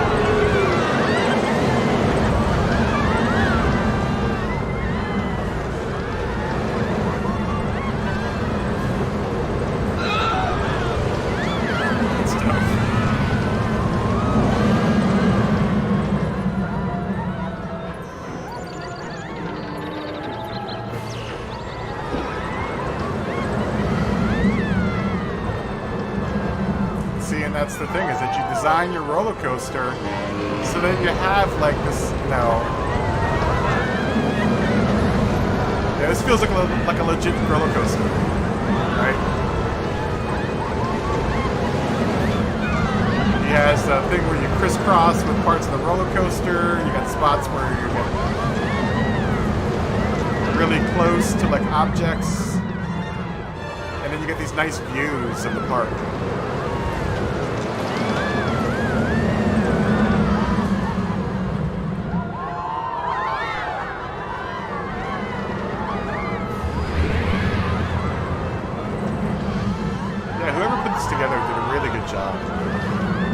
This is a really, really cool, engaging roller coaster.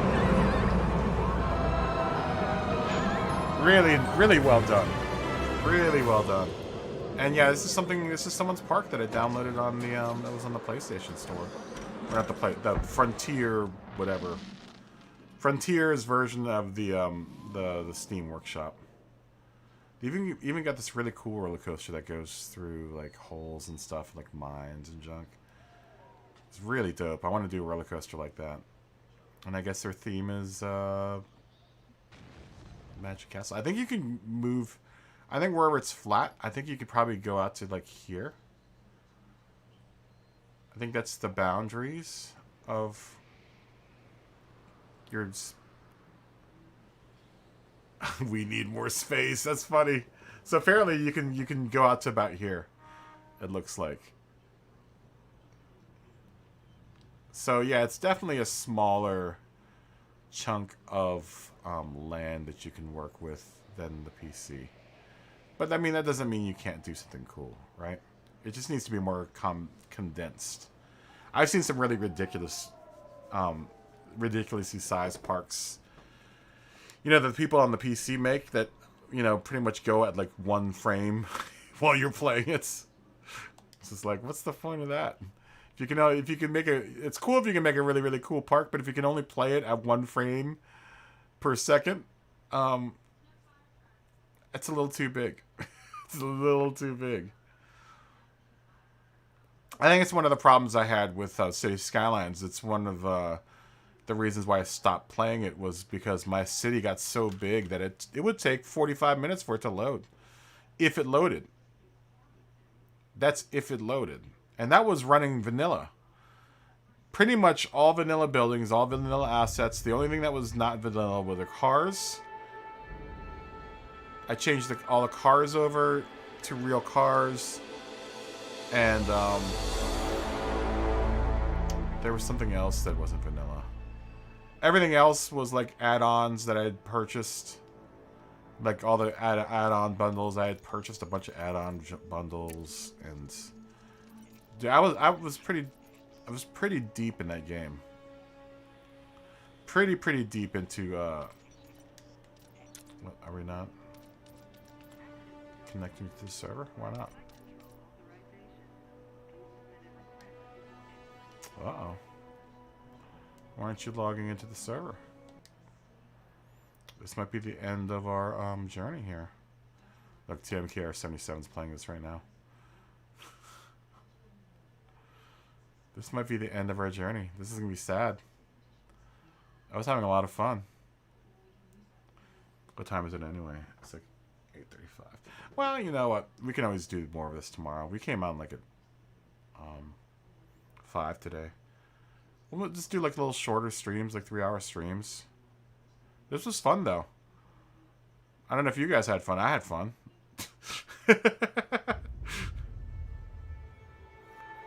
I had fun.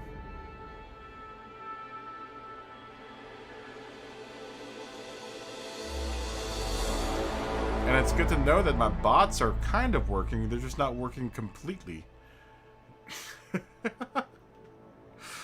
Maybe I gotta finagle them a little bit more to get them to work.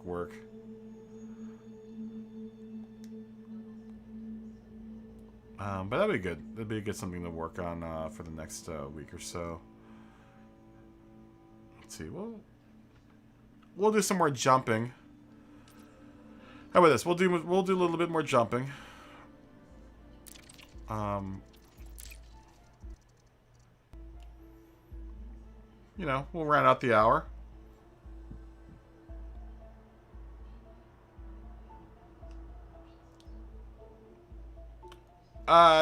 No, I'm using bots for from CloudBot. I'm using CloudBot from Streamlabs.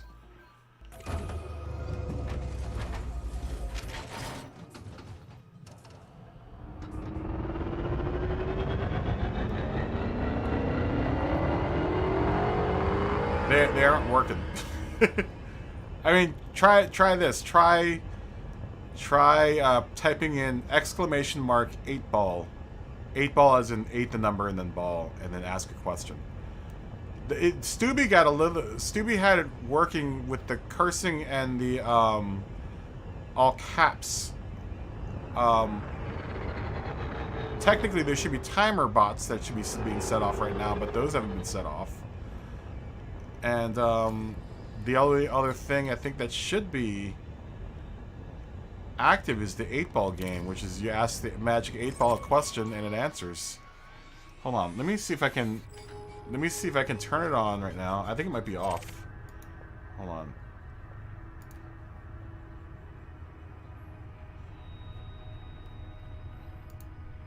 Yeah, I've been kind of just testing these bots out to see if they work.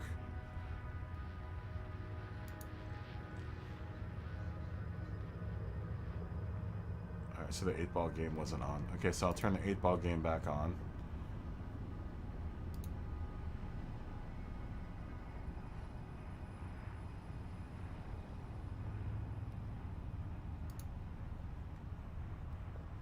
Alright. Now, try doing this. Try typing in !8 ball and then ask it a question. Any question.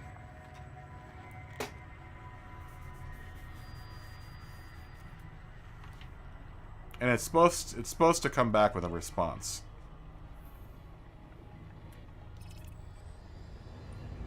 Yeah, it's not working. I don't know what is going on with it. Like, none of those commands work. It's not doing any of my timers, which should be working. The only thing that it seems to be doing is try doing a curse word. It'll put you into timeout. Cannot comply. For curse word. Or try typing in all caps. Because those modules, those modules seem to be working.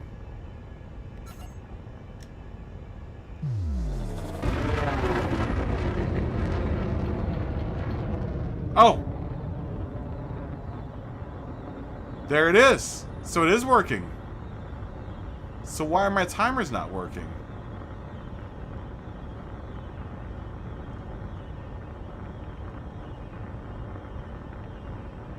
Interesting. So it is working. Interesting. Drive charging. That's weird because those answers aren't what are the answers that are in the 8-ball thing. 3, 2, 1. Try asking it another question. So it is working now.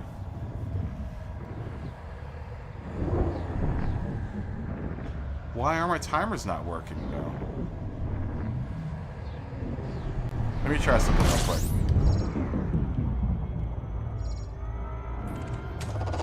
Fuel scooping. Fuel scooping complete. Let me try something real quick.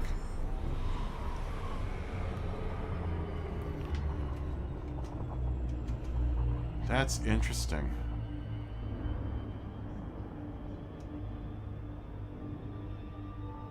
Alright, let's try this.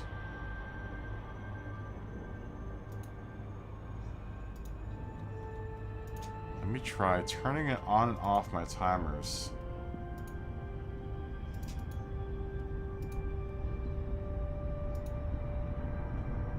Maybe they're just not... Maybe they're just stuck in a loop.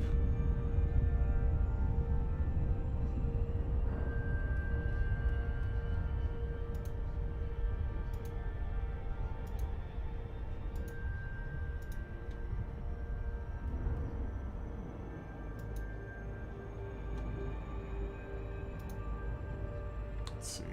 Alright, let's... Technically, we should be seeing something in the next 15, 30, 45, or 60 minutes. Or, depending on how many people talk. 12 lines for the first timer. 10 lines for the next one. The lines are how many lines of type happen before these timers go off. Interesting. I wonder if they'll work now. Because they haven't worked the whole stream. Those are the ones that I'm actually worried about more of the timers. Because that's my chat spam.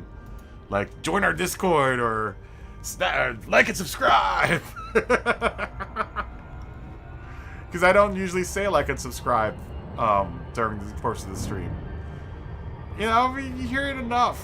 You hear it enough from everyone else. But apparently you have to say it because people don't like and subscribe. I didn't even know that, but you know, I don't know. I have no idea. So it's gonna say it now in the chat for me, so I don't have to say it.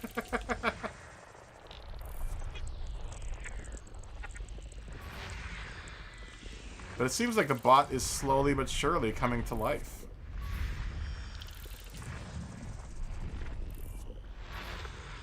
Which is weird because it wasn't working at all last night. This is really very slowly kind of like waking up. It's like old man time or something. It's also supposed to tell me if people donate or subscribe. It should pop a message with people donate or subscribe. I wish it would tell me if people liked. But it's supposed to tell me, give me a notification when, you know, people give up the monies or people subscribe. That's the one I'm actually the most invested in, because I would like to be able to thank people. You know, once that happens, if you subscribe or like or donate, you know, I want to be able to acknowledge those folks. And I haven't been able to do it before because I can't see it on my screen. when I'm watching, while I'm streaming, and I want to be able to acknowledge that.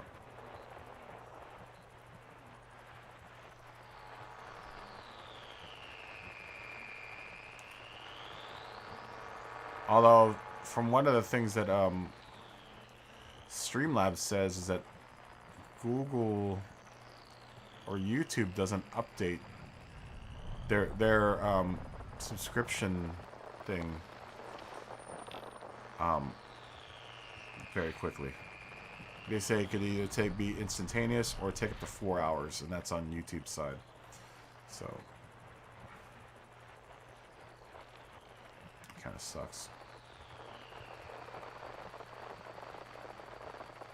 Where are these? Where's this one planet at? This is like a lost planet. Where are you? There's somebody here in the nowhere? Somewhere there is a planet and an asteroid field. Probably all here. There's the asteroid field. There's more asteroids. So where's this one planet? Right there. System scan complete.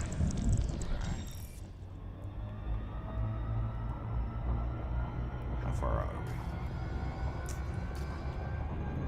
are we? Get this down now. Let's get this down to 100 jumps. Bernard's Loop now getting really big in the window.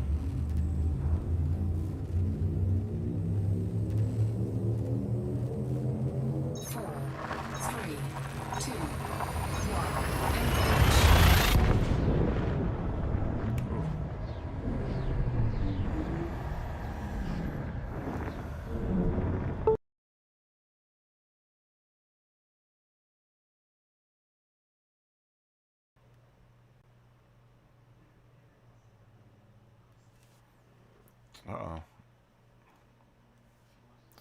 Uh-oh. I just lost the sound of the game. Oh no. That might be it for the stream then. Yeah, there's some weird stuff that's been going on since I got this new card. I thought life would be easier with the Elgato card, but apparently it's getting a lot harder. Anyhow, we've gotten to 104 jumps closer to the bubble. And without having any audio, it's going to kind of suck. So I think I'm going to cut the stream here. We've got 103 jumps to make.